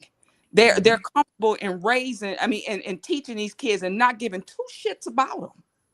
She promised me, she apologized until her damn face was blue, and I didn't want to hear it. I said, let it come out in your actions. Because if you don't do what's right by my child, I don't give a damn about no apology when I check your ass about being disrespectful to me. I took him out of school, and I decided that wasn't going to be, I wasn't going to let her be responsible for my child, because they don't give a damn anymore.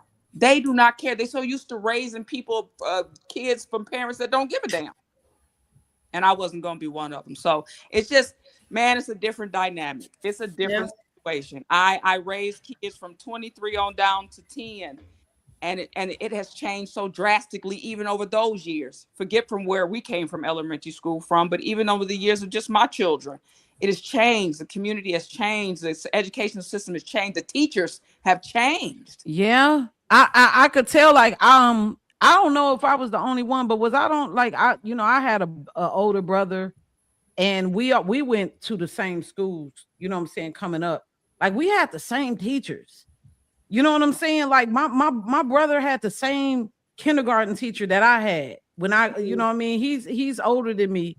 So like Miss Harris knew me. Like she knew my brother. She knew my mom. She knew my grandmother. And then when I went to first grade, Miss Atkins, she had my brother. She knew my mom. She knew my grandmother. Then I went to Miss Buford. Same thing. Right. They all knew, they all knew who I was. So I couldn't act a fool if I even thought about acting a fool. And my mama had them good 80s belts. Y'all know what I'm talking about. Oh yeah. If I even thought about acting a fool, I got my ass whooped. Mm-hmm. I wasn't going outside. It was not going to be no Punky Brewster. It wasn't going to be no Zoobly Zoo. It wasn't going to be none of that.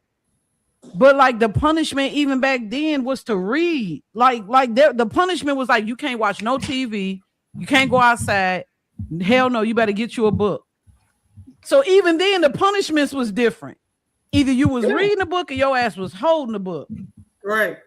Now you take the phone away. Now you take the phone away. Yeah, now you take the phone away. That ain't even enough though. And what's crazy is I don't think a lot of parents understand that y'all raising serial killers. You go ahead and take that phone away if you want to from some of these kids. I think y'all hate y'all kids. I do too. I'm being real. I mean, not to be on the panel, to be respectful. I'm not talking to you ladies, of course not. I'm just saying, in society, I think you hate your kids. This is the era of fucking kids. This is the era. This is the era of fuck them kids. Yeah, it's really fuck these kids. Like, look at you talking about parents who allow their children to talk to them in the old kind of way. Like, no, saying no to my mother. Are you nuts? Right. I can't say no to my mother. I can't say no to my grandmother. Just little stuff like that. Or, when you look at how the lack of discipline is, when you look at how society continues to push whatever agenda it wants to push onto your children, when you stand by and you allow it to happen, I mean, either you coaching it or you allowing it to happen, right? So if you really loved your kid, wouldn't you shield them from it? If you really loved your kid, wouldn't you make sure that they had, regardless to what the school of education, the board of education was doing, wouldn't you make sure that your child was educated? Wouldn't you make sure that your child knew how to read, write, arithmetic, knew about manners, knew how to treat people? Wouldn't you make sure that your child had discernment, discretion, things along those nature? If you really cared about your child, right? When you see all of these kids walking around and they're like fucking zombies out here, excuse my language, all I'm saying is that's a reflection of the parent. When I look at you and I see that you don't know how to dress, when you don't know so simple things, when I ask you simple questions and you can't provide answers for them, I'm not necessarily looking at you. I'm looking at your parent. It's not the teacher's fault that these kids is idiots. It's your fault. If you would have raised your child right, if you would have instilled that knowledge within your child from the time that they came out of your body until they went to the public school system, they would be decent citizens. But what you do is you do a half-ass job with your kid, then you pawn them off on the teacher and say, here you go. And then you expecting the teacher to fucking work miracles and pull a rabbit out of the hat with 50 fucking kids. Excuse my language, but I get passionate about this shit. When you got all these children, you want me to have to make an exception for your child because you didn't do your job. Why are you not taking care of your business? If you claim that you love your child the way that you're supposed to love your child, why are we even talking about the teacher? The teacher is there to do a job, absolutely. But you're supposed to be reinforcing and double checking, making sure that whatever the teacher is teaching you actually lines up with reality. Hold on. I want to address this real quick. If we're addressing the kid situation, we have to address the fatherless situation. I didn't grow up with my dad. I didn't grow up with my father. Me neither. I didn't meet my dad until I was like damn near in my late 20s, and I found out he wasn't shit, so I never really tapped back in. So no. Well, no. No, hold on. Okay. No. We need to address the lack of accountability. Period. It don't matter if it was just raised with if the mother raised the kid by their damn self. Because yes, we know that there's situations to where a parent may be with another parent and they might break up, they may split up. That's where co-parenting come in. And then sometimes, truth be told, a lot of these mothers even make that shit hard. Oh, absolutely. A lot of these mothers make co-parenting with their asses extremely difficult. And I know this first fucking hand. I see it. Right. So a lot of the times, honestly, it ain't really, it's always been daddy's baby, mom. It's always been mama's baby, daddy's maybe. Mm-hmm. If you push that baby out, it's still on you. It falls on you to try your very best to give that baby the best effort that you have. If you don't got a daddy around, where's the granddad? Where's the uncles? Where's the cousins? Where's the brothers? You still have to be able to have some type of male influence around, especially if you got a son. So yeah, the father may not be around, but we got to also address the fact that a lot of these mothers have not healed. They have not healed from shit that has happened to them as kids. And they have passed that shit down from generation to generation. And then the first thing that they want to do is they want to blame the father. Yes, we get it that their fathers are not in the household as much as that. And sometimes it's not because it's not their fault. It could be the father died. The father could have went away. They probably didn't work out. That's a whole nother situation. But what about the fact that there's an influx of women who are fucking men that they don't plan on being with? Right. They just sleeping with men. And then they getting pregnant out of that. So to your point about that, because there's a couple things I wanted to just say real quick. First, I grew up with my dad. He died when I was 11, but I had two older brothers who kind of stepped in and were daddy 2.0. I believe fathers do matter. If you don't have your dad, absolutely you need to have male influence around you, because regardless of whether you're a boy or a girl, because I think men have a different take on life than women do. And while women, we nurture, we're supposed to be, emotional protection and all that. Men teach you discipline. Men teach you how to not be bullied. Like my father was very specific with me about a lot of that. They teach you how to be respectful, but how to stand in self-respect and not allow people to treat you any kind of way. My father was really big on that. But to also not having a dad, my grandmother, I have 4 uncles. One died. 3 of them were married. 2 of them had children. None of them went to jail. None of them did any of the crap that you could see what people do, because she cared about them being men. And I think the other thing is, if you don't have the father in the child's life, you have to be intentional about how that child's going to be raised. And what I see on social media, because I don't know these people, is that some of these mothers are more interested in these sons being like their little bestie or whatever. Or being, like their little, or, well, I wanted a girl, so I'm going to put him in heels. And it's like, so you're playing all these. I've seen so many videos of that. And that to me is even a bigger issue, that women, whether you are with the man or not, you have no respect for men. And so you have a son and you're not trying to teach him to be a man or put him around men. If the father's not around, you just going to have him do all this crap. And then he grows up and now he's a female version of you. Can I ask y'all a question? Hold up, Mark. Okay, go ahead, Tiff, because Tiff was going to say something. I just want to piggyback on what he said, because a lot of these mothers that get out here and say, oh, I love my kids, but have no conflict resolution skills. They see you arguing with everybody in the dang on street. They hear you listening to all the rap music and all the disrespectful things you can put in your ears and put on your eyes. They see you twerking. You got men in and out of your home. You smoke weed in front of them. You're drinking every Thursday night and Friday night and Saturday night and Sunday morning, all the time in front of your children. You're not setting an example. Don't say you just love your kids. Exactly. You're actionable with that. Exactly. And the person, don't do it in secret. because that don't work either. Kids see everything. They know more than you think they know. So it's not just about loving your kids or saying you love your children. You have to take a real magnifying glass and look at yourself. Exactly. And showing them, because you'll be quick to you get lettuce on your sandwich. You quick to call somebody a bitch in the drive-thru. Come on now. Exactly. Come on now. And that's not conducive in creating the person that's going to lead the rest of this world. You have to create leaders, not followers, Exactly. not workers, not over sexualizing women, not creating drug dealers and hip hop artists. Fuck that. Man, what you just said, real quick though, but like I saw a comment real fast. Somebody said, well, they need to stop sleeping around. Then no, y'all need to stop skeeting everybody that y'all see. The women can't get pregnant if y'all don't nut in them. It's a two-way. I don't know if men are understanding this.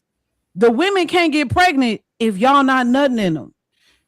that like it's kind of like it's 1 + 1 = 2.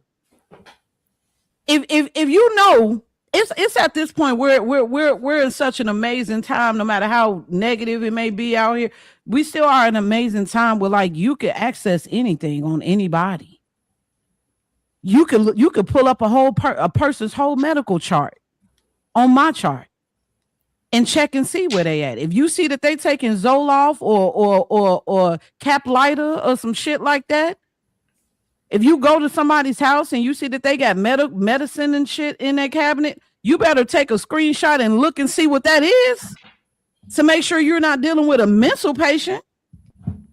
Right. It's a lot of crazy people attached to some beautiful faces, some beautiful bodies. Okay, one too. Diseases, especially if you up there in Chicago. Hey, I know y'all got an influx of a lot of immigrants out there in Chicago, and y'all see the little Hispanic ladies and women. Y'all see the little Hispanic men, and y'all like, oh, I got me a little.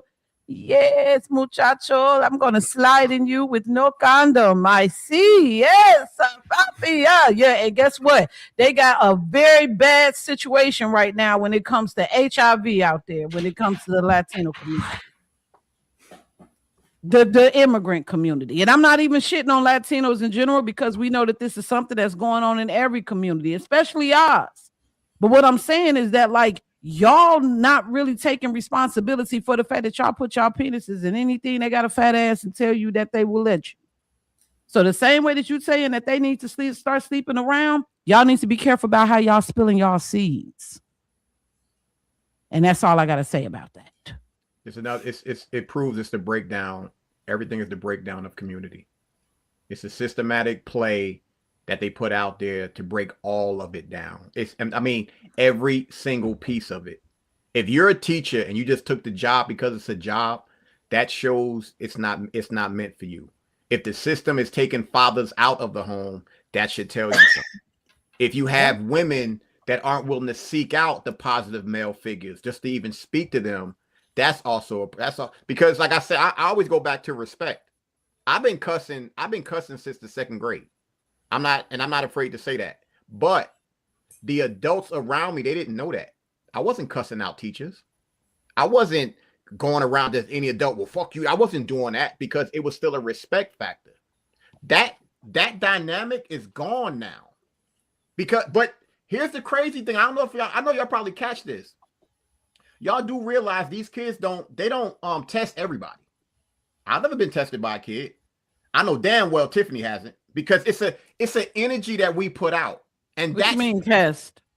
They come up and talk to you sideways. I swear to you, I've never had that issue. Never had a young person try me. Never. I've never had that issue. Me either. Yeah. Wait a minute. One time I was a substitute teacher at Westside High School, and I said, look, y'all can do whatever y'all want, just be respectful and don't get loud. One kid tested me. Mind you, I'm probably with the same size, maybe a little smaller than this. I proceeded, because he kept getting loud. I proceeded to walk to his desk. I picked him up in the desk and moved him to the back. Who you think you are? You don't know, my father. I said, my man, go get your father. I don't care. Whatever. But I checked, and from there, no issues. That's what I'm like. To me, that's what's missing. Yep. Respect goes a long way. And if you're a parent and or an adult not teaching that, mainly because you don't even know what the fuck that shit is, that's why we're in the situation that we're in. The same way when I talk about government, part of the reason why we're in that is because the people who are in charge in government, they were picked on as kids. This is their get back because they don't know. And this is what we deal with.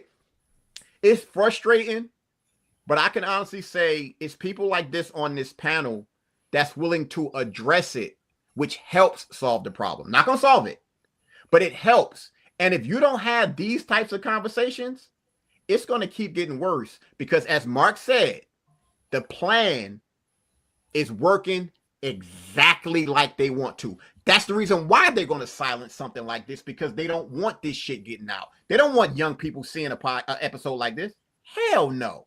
Of course not. Because it's influence. These children, if they're the future, it's our responsibility to make sure they actually have one. And it starts with little stuff like this. Small things. Listening to Rebecca, if I had a child, I would want to send my child to whatever curriculum they got at that school. Because that's type of shit where they can actually learn.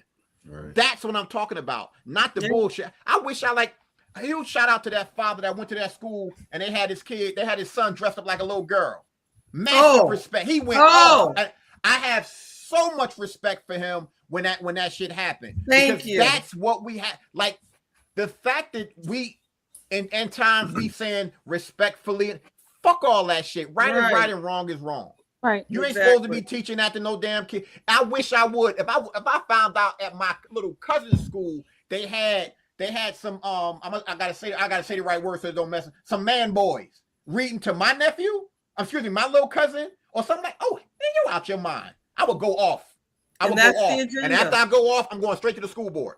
Absolutely. I totally check them. Yeah. They're the ones that have that power. Check them. Exactly. You are that was my issue about gender studies, because when you are sitting here pushing gender studies, these kids can't read, these kids don't know math, these kids can't critically think to write. You know, these kids don't know biology, they don't know science, but you're going to teach them about identity and gender for what purpose? Because you're trying to create another generation of people who support all of that. And, you know, as far left as I've gone, is same-sex marriage. That's it. Yeah, that's where it stops for me. Yes, that's it. But what I also recognize in all of this is that there are a lot of, and I follow them, there are a lot of people in the LGBT community who are against this stuff as well. Oh, I know. So there are a bunch of them. And so my question is, why is it the heterosexuals support this nonsense when gay people know what's wrong? Nah, Rebecca, that's the thing. You just said a mouthful, because the system uses that group with identity. Yep. And the people that's in that collective, they not for that shit at all. Because to me, if they their shit was, they were traumatized, why would they want to do that to somebody else? That's not talked about. Well, no, you know what I recognized before I got to the place where I'm no longer a Democrat. When Biden was in office, but when Biden was in office, he called Gays Against Groomers a right-wing organization. So in my mind, initially, I was like, wait, let me just get my little point out. I'm gonna be quiet. And I was like, why are we calling them a right-wing organization? I had to look into that. That organization was founded by a lesbian. So no, they're not right-wing.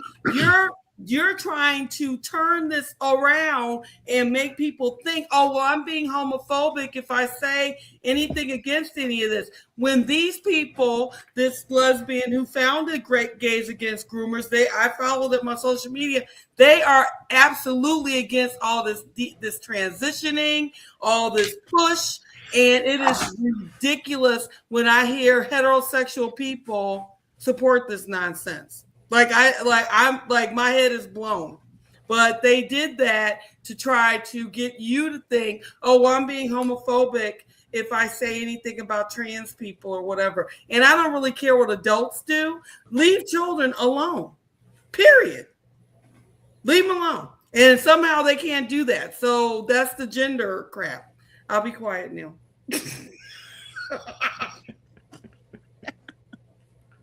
Can I say something controversial?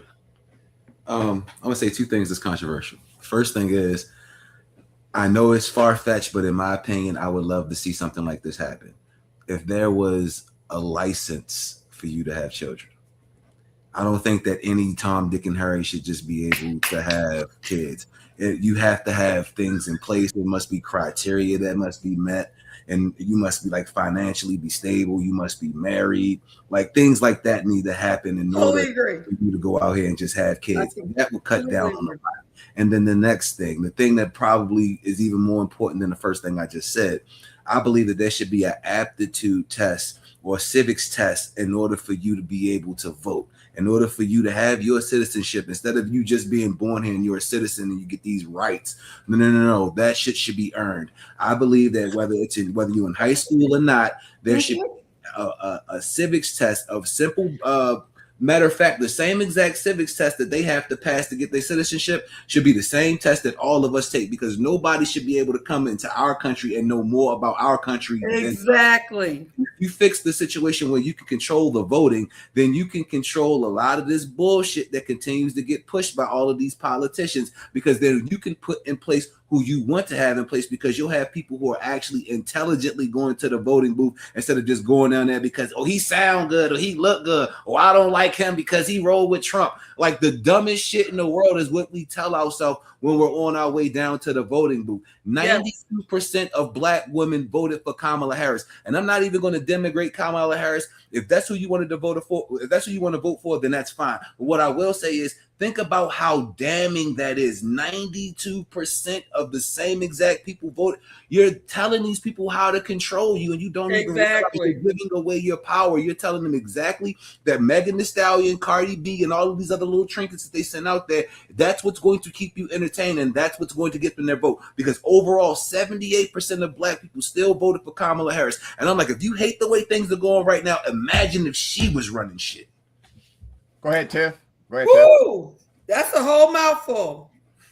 I was just gonna say, behind Mark, you so yeah, I love where you come from all the time, but we got to remember that God is in control of the babies that come, right? So, and they could come through any means of situation. They could be the next president. They could be the next person to find a cure for cancer. It don't necessarily, because I know some fucked up married, got they shit together people, right? That believe in ideologies that's just totally off the fucking wall, and they can't wait to raise most of these people that's changing these children into another sex are married, well off to do affluent ass people. So exactly. We have to be careful. Let God do his work as far as the babies coming. But I damn sure believe we damn sure need a test before your ass can vote.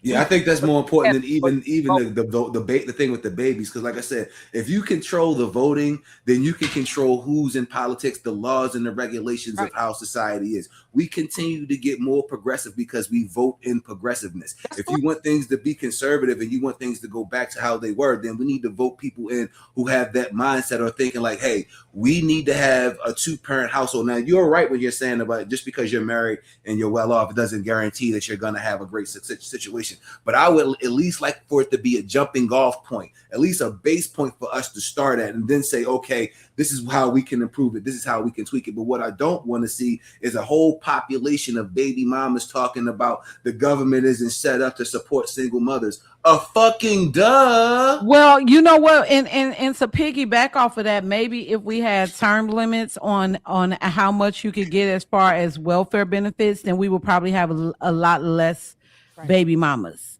Maybe if we put sexual education and pregnancy prevention back in schools. And we started having more artists talking about wrap it up like we used to hear in the 90s. Yeah. We don't have that anymore. Now it's just there's no balance. I think that the entire situation is unbalanced. When we talk about where we are in America, it's very unbalanced.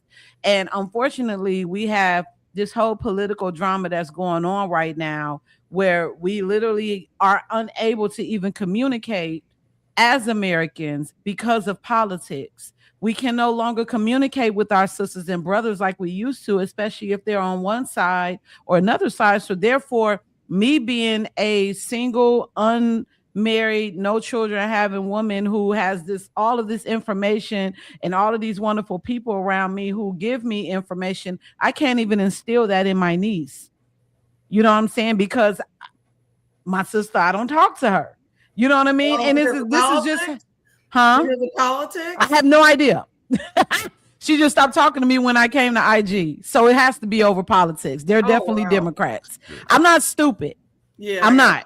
I got you. You know what I'm saying? 1 minute we're talking, and then when I come over to IG and my page is blowing up and people are seeing what I'm about, seeing what I talk about, now I don't talk to y'all no more. So it's 9 times out of 10, it's over politics, and that's all cool. When you're ready to come back home, I'm going to still be here to embrace you and love you with open arms. But y'all stupid right now.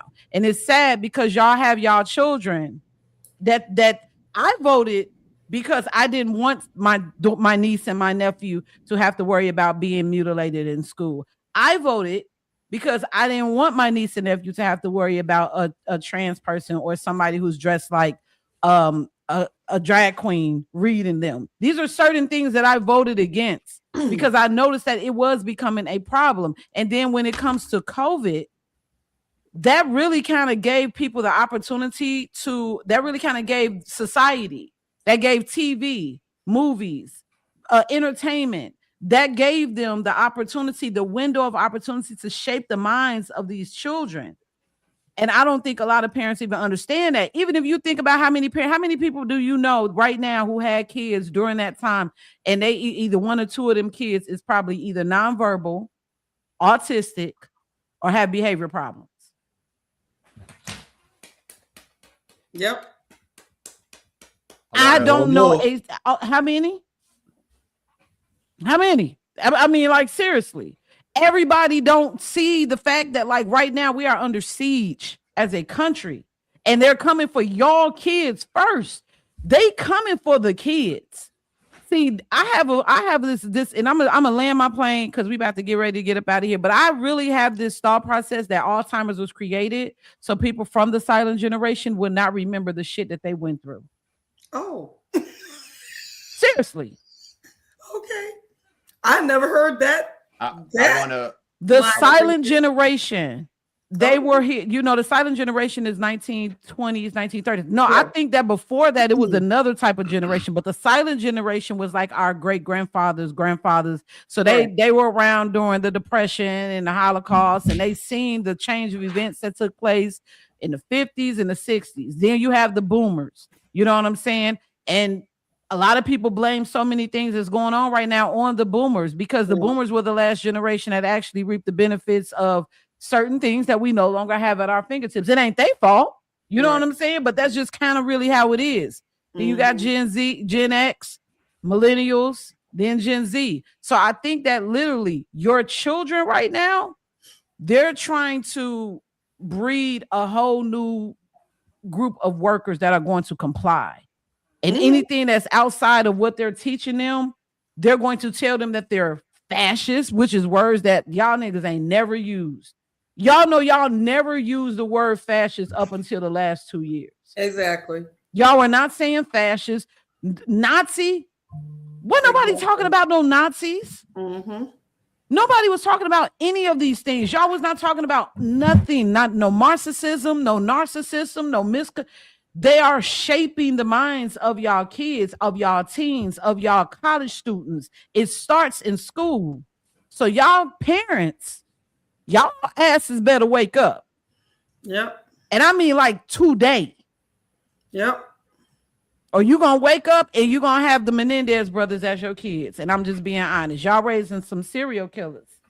I want to end.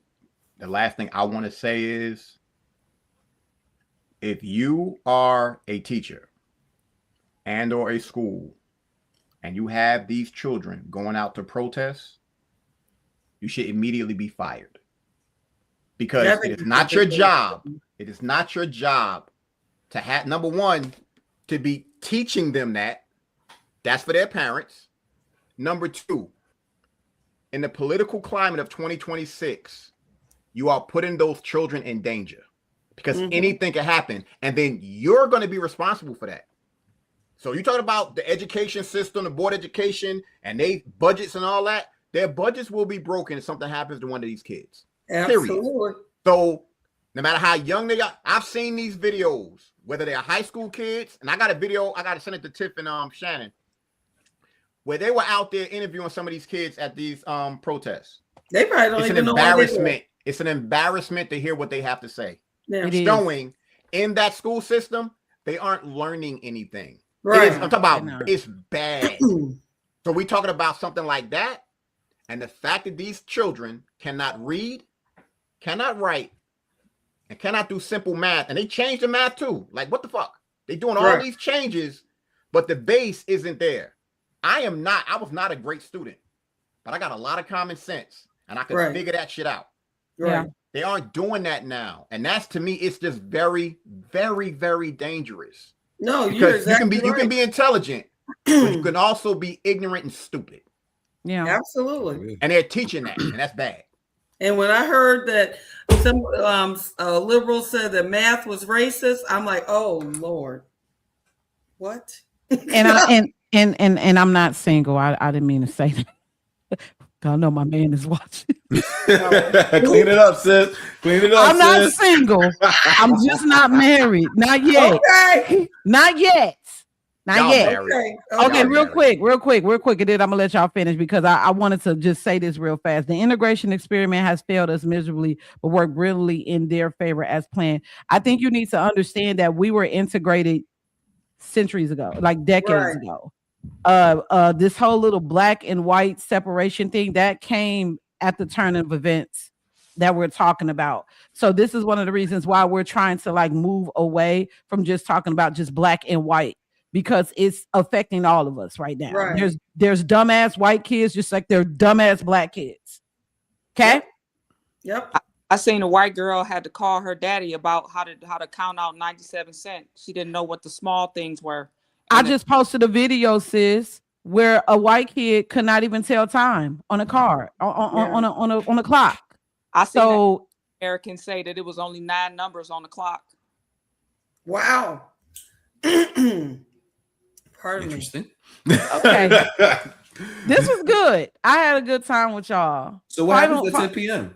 Right. Exactly. What You said about what midnight? happened? Like, There's how only, you she get said it's midnight? only 9 numbers on the clock. So what happens at 10 p.m.? I don't know what the hell he was counting. Maybe I don't know what. It was just I was shocked.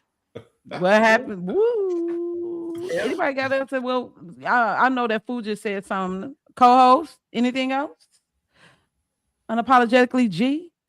I am inclined to say, please love yourself first, and then you can love your children better. Exactly. And then you can help your children heal from whatever this world or this government has in store for them. And if you can possibly, if it's in your realm of just patience, homeschool your kids, take them out the public school system. Heal the world, make it a better place. Oh wow. Okay. For you and for me and the entire universe. Amen. Yes, yes. I wanted to just say thank you Yes, for inviting Becky. me. I appreciate it. Thank you for coming. Yeah, I appreciate it. And I agree with what you said. Tiffany, that's your real name? Unapologetic. Okay. Yeah, I agree with what you said. The healing, we need to heal. We need to heal and be very intentional with our children and not leave our children at the devices of other people and whatever that looks like, be it homeschool, be it you be at school, be it whatever. You have got to pay attention to your children. You absolutely do. And I guess my last thought is all change is not good change. And sometimes you have to think about why you're changing. And so when I look at myself, because I was in my 20s, it was the 1980s, 1990s. When I look at what is happening now in terms of racism and all that, I did not grow up hearing the level of racism that I do now. It is almost like we're back to 1960, whatever. It is very weird to me. And I feel like we have to come to a place where we decide that what we see on social media, we are more intentional with what we listen to. Because the propaganda machine out here is in full force. Rebecca, do me a favor and be mindful of your verbiage. It's not racism, it's ignorance, and that's just people. Well, ignorance. Okay. That's what I'm saying. You got to be careful because they've hijacked that word. Be very, very careful. Well, that's true. There's some ignorant motherfuckers out here. Don't fall into that trap. That's okay. I stand corrected. Thank you. The ignorance out here is like a perpetual loop, and so conversations like this are really important to try to break into the nonsense that's out there, because there's plenty of nonsense out there. So I appreciate what you do. I thank you for having me. And I enjoyed it. Hopefully I offered something. I'm old, so. You ain't old, girls. You vintage. You got to say you vintage. You not old. Well, I'm 61, so. You look damn good. Black don't crack unless you smoke Thank it. you. Unless you what? Unless you smoke it. Oh, no. I don't smoke, so thank you. So then you gonna stay dark and lovely. Okay, we gonna try. I know that's right. Go ahead, Mark. What you got to say? I know you gonna end it off. What I would like to say is today's conversation should be a moment for introspection. And since you used the Michael Jackson reference, I'll use one myself. I'm starting with the man in the mirror. Amen. If you want change in the world, you must be the change that you want to see in the world, right? So I can't tell you to get your house in order, and my house is not. So I would just tell each and every person out there who is listening or who may run across this podcast, get your own house in order, right? When you're on an airplane and they tell you the instructions about what to do in the case of emergency, they say put your own mask on first before you try to help somebody else. So all I'm saying is clean your own house, and that means your children included. Take care of what you're supposed to take care of, and the world will take care of itself. I love y'all. Yes. Peace, love, and all of that. That's all I gotta say. I don't know. It's time to go. It's time to go, y'all. It's time to go. Thank you so much. I had a great time with everybody. We went a little bit over, but it's all good. Thank you, everybody who came and checked us out. Make sure you all share, subscribe, like, comment, all of that. We here every Monday at 5 p.m. Eastern Standard Time, and we will see you all next time, everybody. Thank you so much to my guests, Rebecca, to Mark, of course, my co-host, Food and Unapologetically G, and I'm your girl, Shannon Nicole, and we out. Peace. Thank you. You are so welcome, y'all. Bye. Shannon Nicole, where Coach Shannon